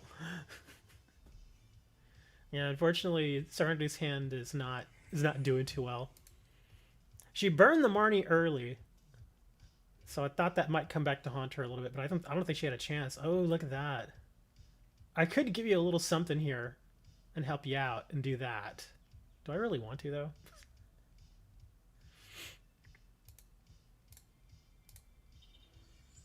Yeah, that's what I was going to say. You needed the Marnie. That's probably why you played it so early. But yeah, that's kind of the downside, is once you play a card, it's usually done for. Usually. I mean, there are ways to get it back in the deck, but still. Let's see if we can just finish this off. I'm not going to get the Squirtle here. Oh, there he is! Finally! there's Squirty. It took forever to get him. It's a good thing I wasn't playing for that line. Yeah, no energies, I noticed that. Alright, Scoop. Alright. Admittedly, I really like this water deck. This is probably my strongest GLC deck. My fire one is very hit and miss, and my colorless one is bad. You had 0 energies? Darn. Yeah, you were struggling for energy there for a bit. By Brava Hero. Let's check check the trade here. Hey, Aaron, what's going on, man? Yeah, this card. This is not like Duel Links. Like, if you came from Duel Links and started playing Pokemon, it's a completely different world. I'm gonna have to say no to this because I have way too many Pikachus. I will trade 1 Snorlax. I'll trade 1 Cinderace, and I will trade the 2 Altarias, though. Do you have anything? Yeah, I have no use for any more Pikachu Vs. Let's see, what do you got here? I might want that Raichu. Oh, I don't have this Applin.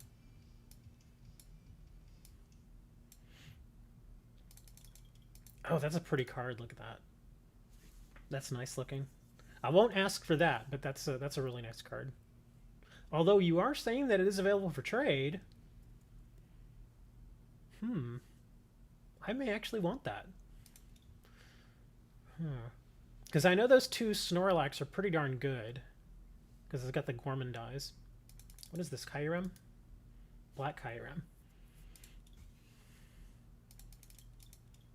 I think I want that Team Plasma card. I really do.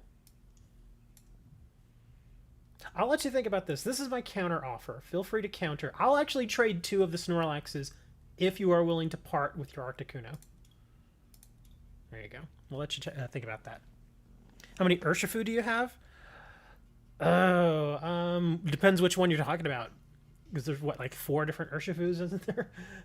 There's like 3 or 4 different ones. I think I've got some of all of them, I think. I never really played, or I never really collected to try and build his deck. So I'm pretty sure I traded some of them. But I've got a few. You know, we got some Rapid Strikes, we got some Vs, and a Single Strike. A couple more, yeah. See, I've got a few of all of them, but some of these I've traded in the past already.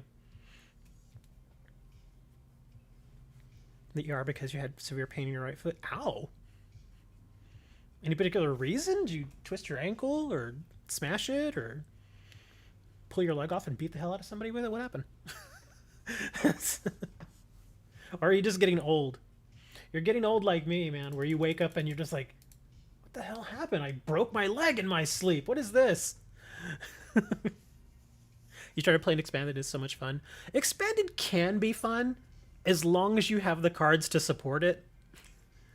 Because if you're playing somebody like Wooker, who has every card in the game, it feels like, then you're going to get your butt kicked every time. But me, I don't have a lot of expanded cards. It was either broken or... Oh, gout! Ouch! Wow. A little young to be getting that, aren't you? Can you get the giveaway part back? No. Because you asked, now you have to wait another 5 minutes.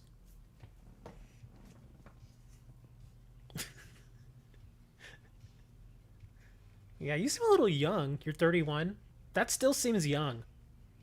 You usually, at least in my experience, and I'm not like a medical professional or anything, but I found in my experience, you generally only see gout in people who are like 50 plus. But hey, I mean, I mean, it could happen to anybody. It's just, it's not as common in younger people. It runs in the family. Oh, there you go. That could be it. But yeah, whoever was asking about Urshifu, I just, like I said, I've got a couple of like almost every one, but yeah. I think I'm pretty sure I had the blue VMAX one, the Rapid Strike, but I think I traded it. Yeah, I've never, like I said, I've never played this deck, so I never really cared to collect them. So I would just trade them away.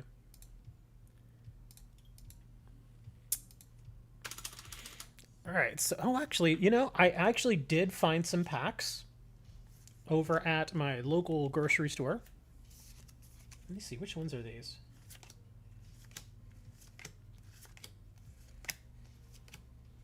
Oh, these I have to hold on to. These I've got to do something else with because those are expensive codes. I thought I had some other ones. I guess I don't. Okay. Let's see here. 1, 2, 3, 4, 5. Oh, 6. 6 Chilling Rain codes. I don't know if I want to. What is time at year end? Time is a construct that we use to divvy up the portions of the day. Is that what you're asking? Or are you just asking what time it is? Yeah, it's just before noon. It's 11:55. How about this? I think I want to keep a few of these packs, but I'll give some of these Chilling Rain packs away too. How about that, guys? Y'all want to do that? Here, let's do this. So, let me see. I'm thinking, do I want to give these packs to my buddies that have been here with me for a long time, that are here virtually every week, even if it is just to stop by and say hello? Or do I want to give it to somebody I don't know? You did 1,000 damage turn 2. Frostmoth Lapras VMAX. That's very possible. Yeah, in expanded, you can do all kinds of weird stuff. You can do like stupid damage in expanded. Oh, come back. There we go. Nobody you don't know. Well, here, I will... let me see. What packs do I have? Oh, I still have Vivid Voltage packs. Darn, I didn't set up a Who's That Pokemon for today. Yeah, I just thought about that right now, because I still have all these prizes that I want to give out. Yeah, I still got plenty of the Glacians and the Leafians. You know, I could do Who's That Pokemon where we're doing the sound again. I know some of you all like that version too. Because for those of you who don't generally watch the show, I do a little section on the show. I try to remember it, but I don't always remember it. Called Who's That Pokemon? And it's just like the television show, where I'll show a silhouette of a Pokemon, and then I usually leave the picture up there for like a minute, and then everybody can guess a single time as to what Pokemon that is. And whoever guesses it first within that 1 minute gets a prize. And generally those prizes are pretty good. Usually I give away these 10 decks, like a copy of the 10 decks. These are entire decks, not just like booster packs or anything. These are whole decks. So, do you all want to do that? I can, because like I said, I can't do the one with the pictures, but I can do the one with sound. Because what I can probably do is I can just run over and grab my Nintendo Switch and produce the sound from that. How long will I be streaming today? I actually feel kind of good today. I'll probably do at least another half hour. At least. But if y'all want to do Who's That Pokemon, I'll do it right now. I have to go run and grab my Nintendo Switch, but we'll do it if y'all want to do that. Nobody? Okay, I guess I'll just stay here and do nothing then. Hold on, I'm going to be right back. I'm going to go get my Switch so we can do this, okay? Give me about, like, a minute. I'll be right back.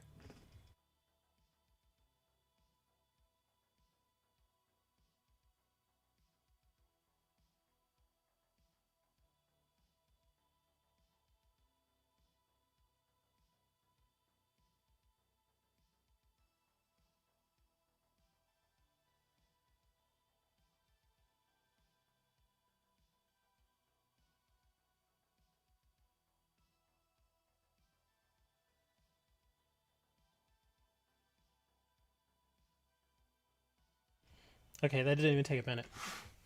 All right, let me see. Let me turn this thing on here. Okay, good. It's charged and everything. Let me turn up my volume. We're going to do a little testing here because I basically just have to hold it next to my microphone. So I'm going to pause my music. And, okay, that sounds pretty loud.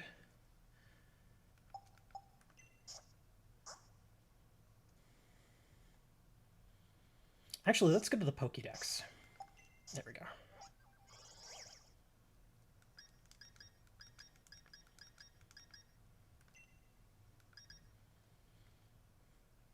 Okay, I think this will work. Let me see, because I can... Let's see. Like, I'm going to watch your every streaming videos when they come. Thank you, Whitebeard. I appreciate that. Okay, so it looks like the best route to go here is to just go through the Pokédex, because you can actually make the Pokemon make their noises. Like here, I think this is just a test. This is not the actual thing. But let me see. Oh, where'd you go? There he is. Okay. Yeah, can you all hear that? Does it sound any good? Where's the sound actually coming from in this thing?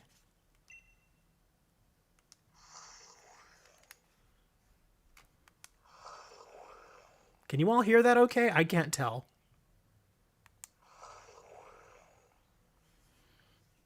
Yeah, I can't tell if y'all can hear that or not. Unfortunately, the sound is not all that great. I mean, it's supposed to be a mobile device, so yeah. That was supposed to be Dreadnought.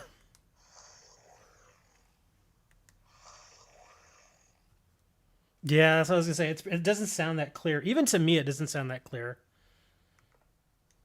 Darn, let me... Here, we'll just test this out. Let me pick one and see if you all can actually name it. This is just a test. Let me just kind of go through here. How about this one?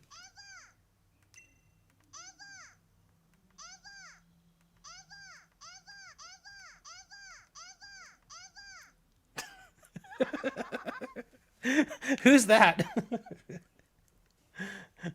I'm sure somebody can guess that one. Eevee. Okay, see, you're that one. Well, okay, so that's what I was thinking. As if I choose one from here, I need to choose one with a higher pitched voice, so it's a little easier for y'all to hear it. Okay. Let's see. Yeah, because if I choose like a weird one, you all may just completely not even get it. Yeah, like I don't think y'all will get this one.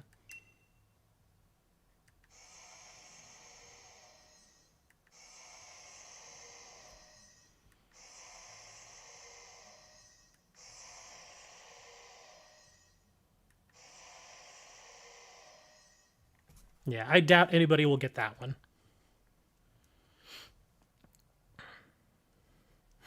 Do it a little faster to go to sleep.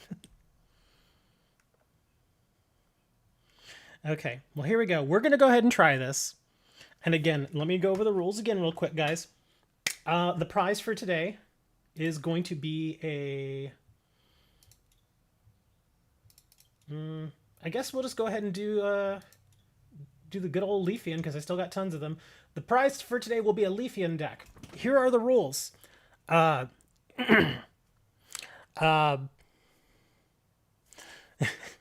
down, guys. Here's the rules. Again, you only can guess a single time. If you spam chat, you immediately lose. You only get one guess. Okay? So just remember, no spamming of chat. I will repeat the sound a handful of times. I'll give you all about 45 seconds. And whoever gets it in first is the winner of the Leafian deck. So here we go. Hold on. I'll let you know when I'm ready to actually do this. Let me find who we're going to do here. Again, I'm trying to find somebody with a higher pitched voice so it's a little easier for you guys to hear it.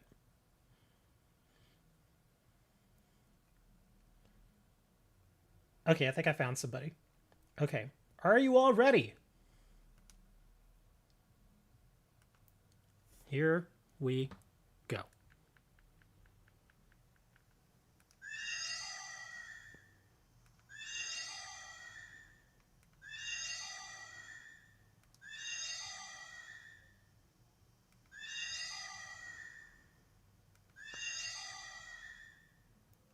There you go. So we've already got some guesses coming in. Let's see. Gaming is saying Glacian. Whitebeard is saying Oho. Let's see. Serenity is saying Frostmoth. Spiritless is saying Giratina. PokeKids Club is saying Aromatease. Wow, there's a lot of different guesses here. I was actually surprised nobody's guessed it. Is it a ghost type? I can't say. It sounds like an ice type. So we've had a handful of people guessing here. I'll play it a few more times for you guys.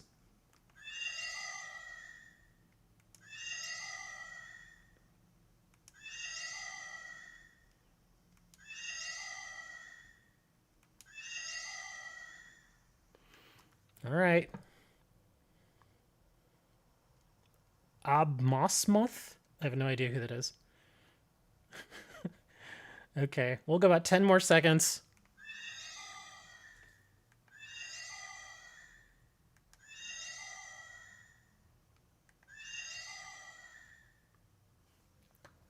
Three, 2, and 1. Aaron says it's a Pokemon. Really? You don't say. Okay, let's go through all the people who actually did provide an answer here. Let's see. Somebody said Glacian. Whitebeard said, I think he meant Ho-Oh and not Oho. Serenity said Frostmoth. Spiritless said Giratina. PokeKids Club said Aromatease. Let me see. Agumon. I have no idea who Agumon is. Obama the Muth. Lady DS said Dragonair. Yeah, that's fine, Beard. I got what you said. Lady said Dragonair. Wow, nobody got it. Seriously, none of you got it. I'm actually a little surprised. Here, let me turn it back up here again. So we have no winner this round. That is Hatterene.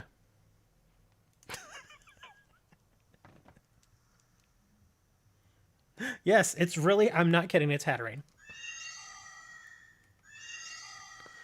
And that's why I was a little kind of about doing it via sound, because it's kind of hard to pick out what it is. Can't guess it in a million years. I thought if anybody would have guessed it, it probably would have been Serenity.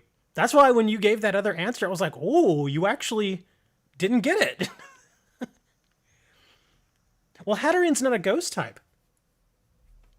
Hatterene is, what is it, a fairy and a psychic. Yeah, fairy and psychic in Sword and Shield.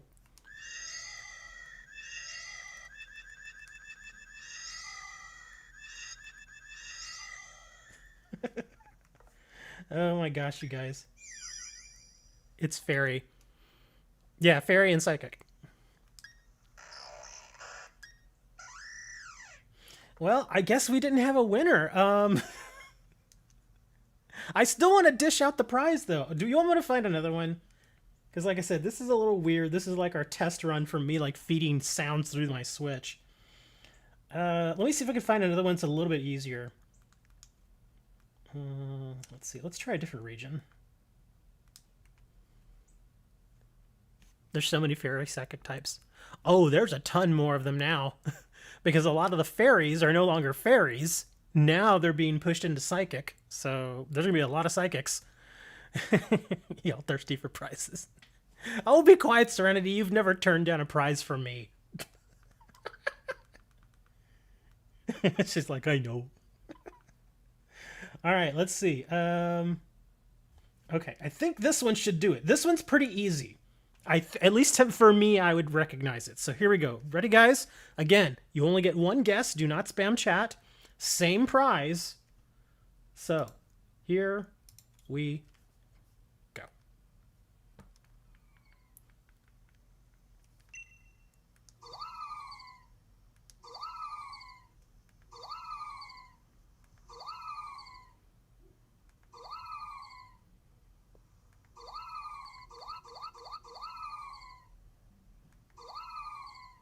All right, we already got some guesses coming in.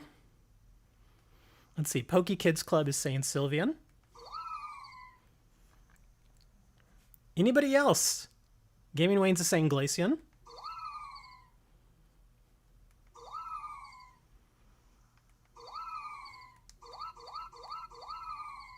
Whitebeard is saying Leafeon. So everybody thinks it's an evolution. Spiritless is also saying Leafian. Okay, I'll lay off the sound for a little bit and let y'all start feeding me some more answers here. Got about 20 more seconds. Ozan M2. Code says Ho-Oh. Ozan says Glacian. So yeah, everybody, at least I think everybody's on the same page. Everybody's like, it has to be an evolution. It just has to be.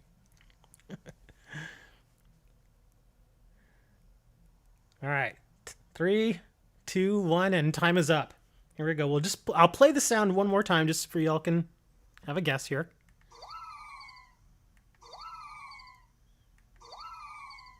That is Leafian. Yep, it is Leafian.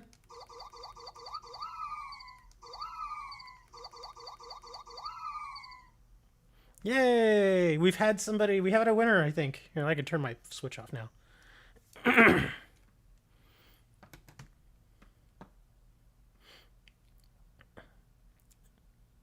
You want me to leave it on? All right, let's see. Let me go through my list here of answers. Okay, so this next one started with, okay, Poke Kids Club was the first person who responded. He had said Sylveon. Unfortunately, that's not correct. Gaming Wayne said Glacian. That, unfortunately, was not correct. Then we had Whitebeard come in and said Leafian. And Spiritless was right after him, but unfortunately, Whitebeard got in just before Spiritless. So it looks like Whitebeard is the winner. Yeah, Mr. Whitebeard, you have won yourself a copy of the Leafian GX deck. So, yeah, that's awesome, man. Everybody give him a hand. Yay. Oop, they're laughing at him. Sorry. But, yay, you won. Good job. And now, so that you can properly accept your prize, what is your favorite animal? I like turtles. Okay. Well, apparently he likes turtles. So, yeah, Whitebeard, if you don't have me in-game, add me in-game. My in-game name is the same as the channel name.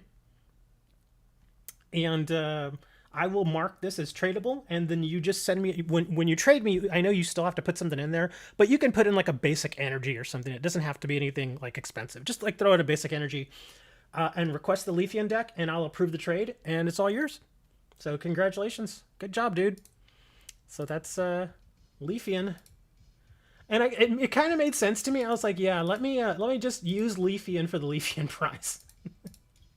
Because why not?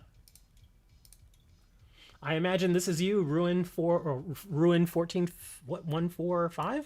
145. There we go. Dogs. You like dags? Do you like dags? Are you sure you like dags?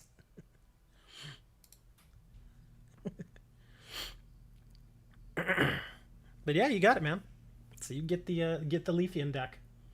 And then I can still do some codes here. After we do the trade for the Leafian deck, we'll do some codes. And again, if you've already gotten codes, please don't be greedy. Got plenty of codes to go around. I still have over 400 codes. So yeah, I'm making those last. Oh, this is somebody else. Okay, so Whitebeard, you have to tell me which one of these people you are, because occasionally when I mark this stuff, I get people come in who are not the winners, and they try to get me to trade it to them. So which person are you in-game? Ayusha. Okay, just making sure. So Ayush8901. Gotcha. Okay. So yeah, go ahead and start the trade. And like I said, you don't have to trade me any expensive cards or anything. Just throw in like a basic energy, and then we'll trade you Leafian, and you're all good to go. And I actually do like this Leafian deck. If you've never played with it, it's actually kind of fun. It's a little basic. It's an expanded deck, but it's one of those decks that you can build on. So yeah, I think it's actually pretty fun. It's a pretty neat little deck. He heals a lot. In this particular deck, he heals a whole bunch. And he's easy to get out, too. You can get him out turn 1, I think. Yeah, you can get him out very, very early. Ruin is you? Okay. Okay, well, while we're waiting for Ayush to get the trade going there, let's go ahead and do some more codes. All right, here we go. Code time. Let's see. What do we got here? Okay. I already gave out all my Champions Path packs, so those are all going. Yeah, we finished those out last week. There we go. We got a Cosmog. Oh, that's right. I was going to give out these a couple of Chilling Rain packs. I'll throw some Chilling Rain packs out here too.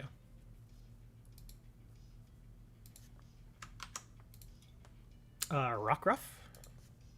Haven't seen that Rockruff very much.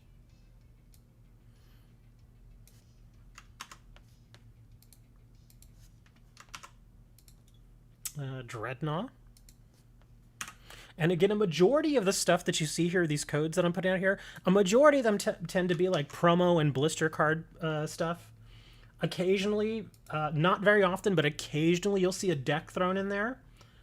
And again, these are mystery codes, so even I don't know what they are until I actually put them in here for you guys. That's for the new people who have not been here to the show before. Hopefully next week I'll have my Twitch account back, finally, so I can have the bigger audience coming from there too. Glycopod.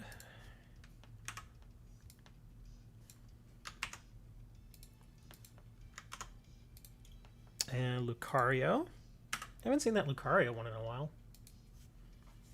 Here, I gotta type this one in. Okay.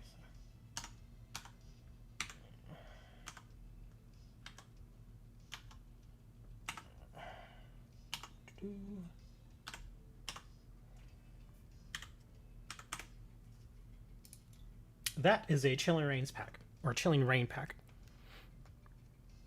The Magearna promo you got was fire. I got another one of those. Get your Twitch back and chill for D&D. Yeah, because I actually do go and I sit there with your show on all the time. I'm not kidding. Like whenever, because usually you do it on Sundays, and you usually go pretty late. And usually like Sunday, like 10, 11 o'clock at night for me, that's when I start filling orders for my store. So I'll just have you on in the background, even just as background noise. I hope you don't mind. But even just as background noise, I hear y'all talking about weird stuff sometimes, and I'll just be filling orders for like an hour or two, and I'll have your stream on. So there you go. So Cosmog, Rockruff, Dreadnought, Glycopod, Lucario, and a Chilling Rain pack. So there we go. I would give you bits, but I don't have any bits. And I never buy bits. You helped you hit affiliate? Really? Oh, that's cool, man. I didn't even realize that. Well, there you go. Now you can make a little bit of money. It's not a ton of money, but it's something, I guess, right? After like 2 or 3 years, you'll finally get a little paycheck.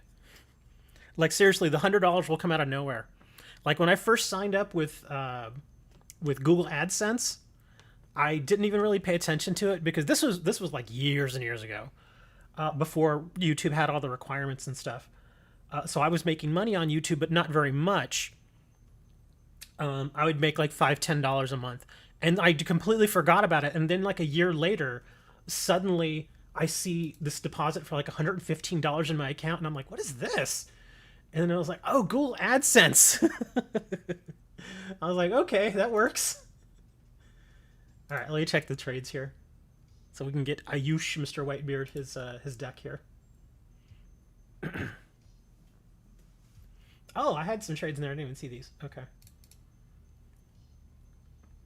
What's all this? Crab Brawler, Dracozolt. You want Houndour? Oh, I know why you want the Houndours.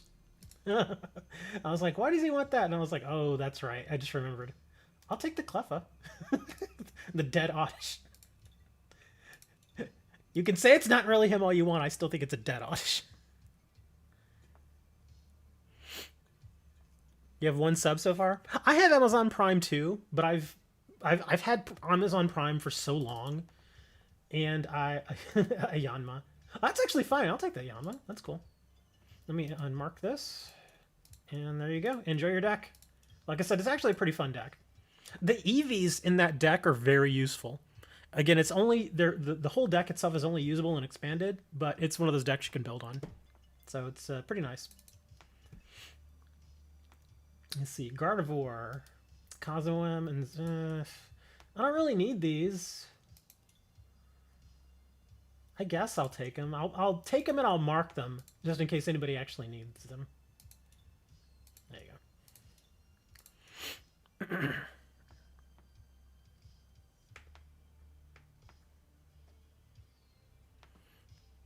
Yeah, it gives you a Twitch Prime sub, and I've actually been. Who did I give it to? I've given it to a couple of different people. because every month, because it's just there, and I never sub to almost to anybody. So when I met Annie, if y'all don't know who Annie is, she's her name is iChanbot. She's actually pretty big. She's gotten pretty big over the years. And I met her back when she was just a tiny little streamer. So we've been acquaintances since for like 3 or 4 years now, at least. And when I started, when Prime started giving you the free sub with Twitch Prime, I just started giving it to her because I was like, well, it's there, might as well let somebody get a little money for it. Your poor Yanma, take care of him. He's a reverse, so he will get taken care of.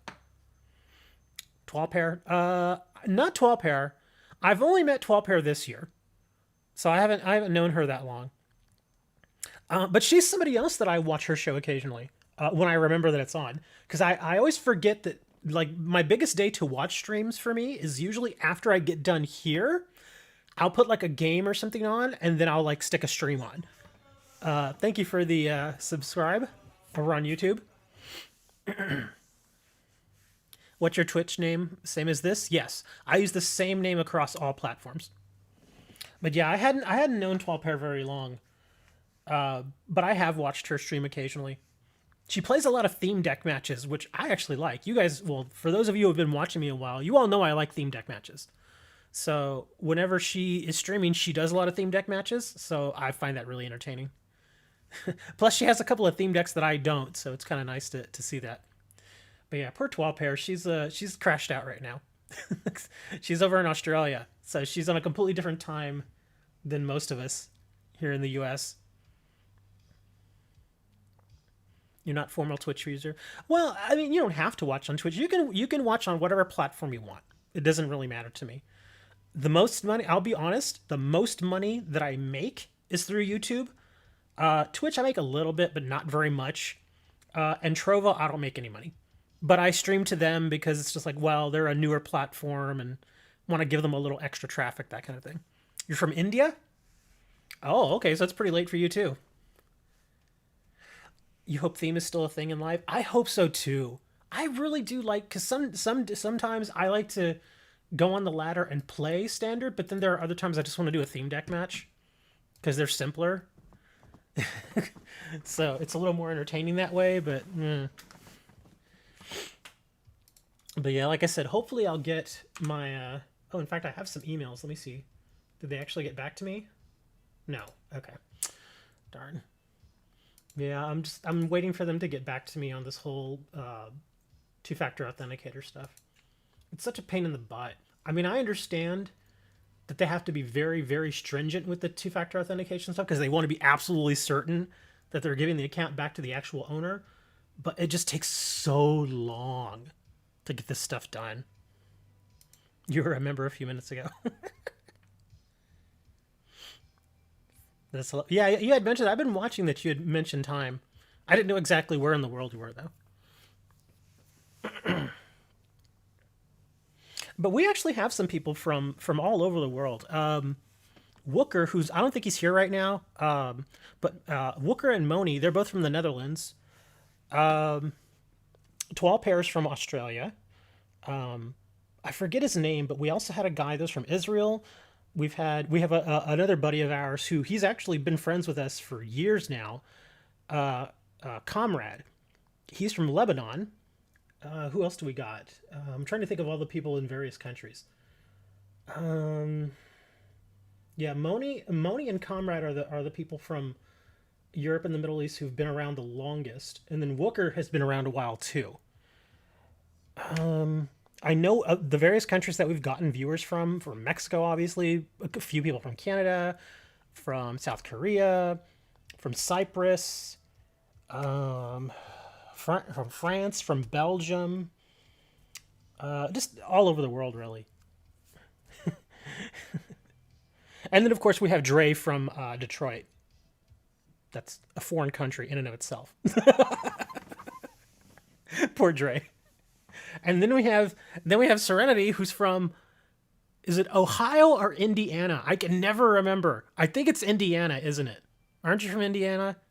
I think it's Indiana. But for some reason, I always want to say Ohio. From Turkey.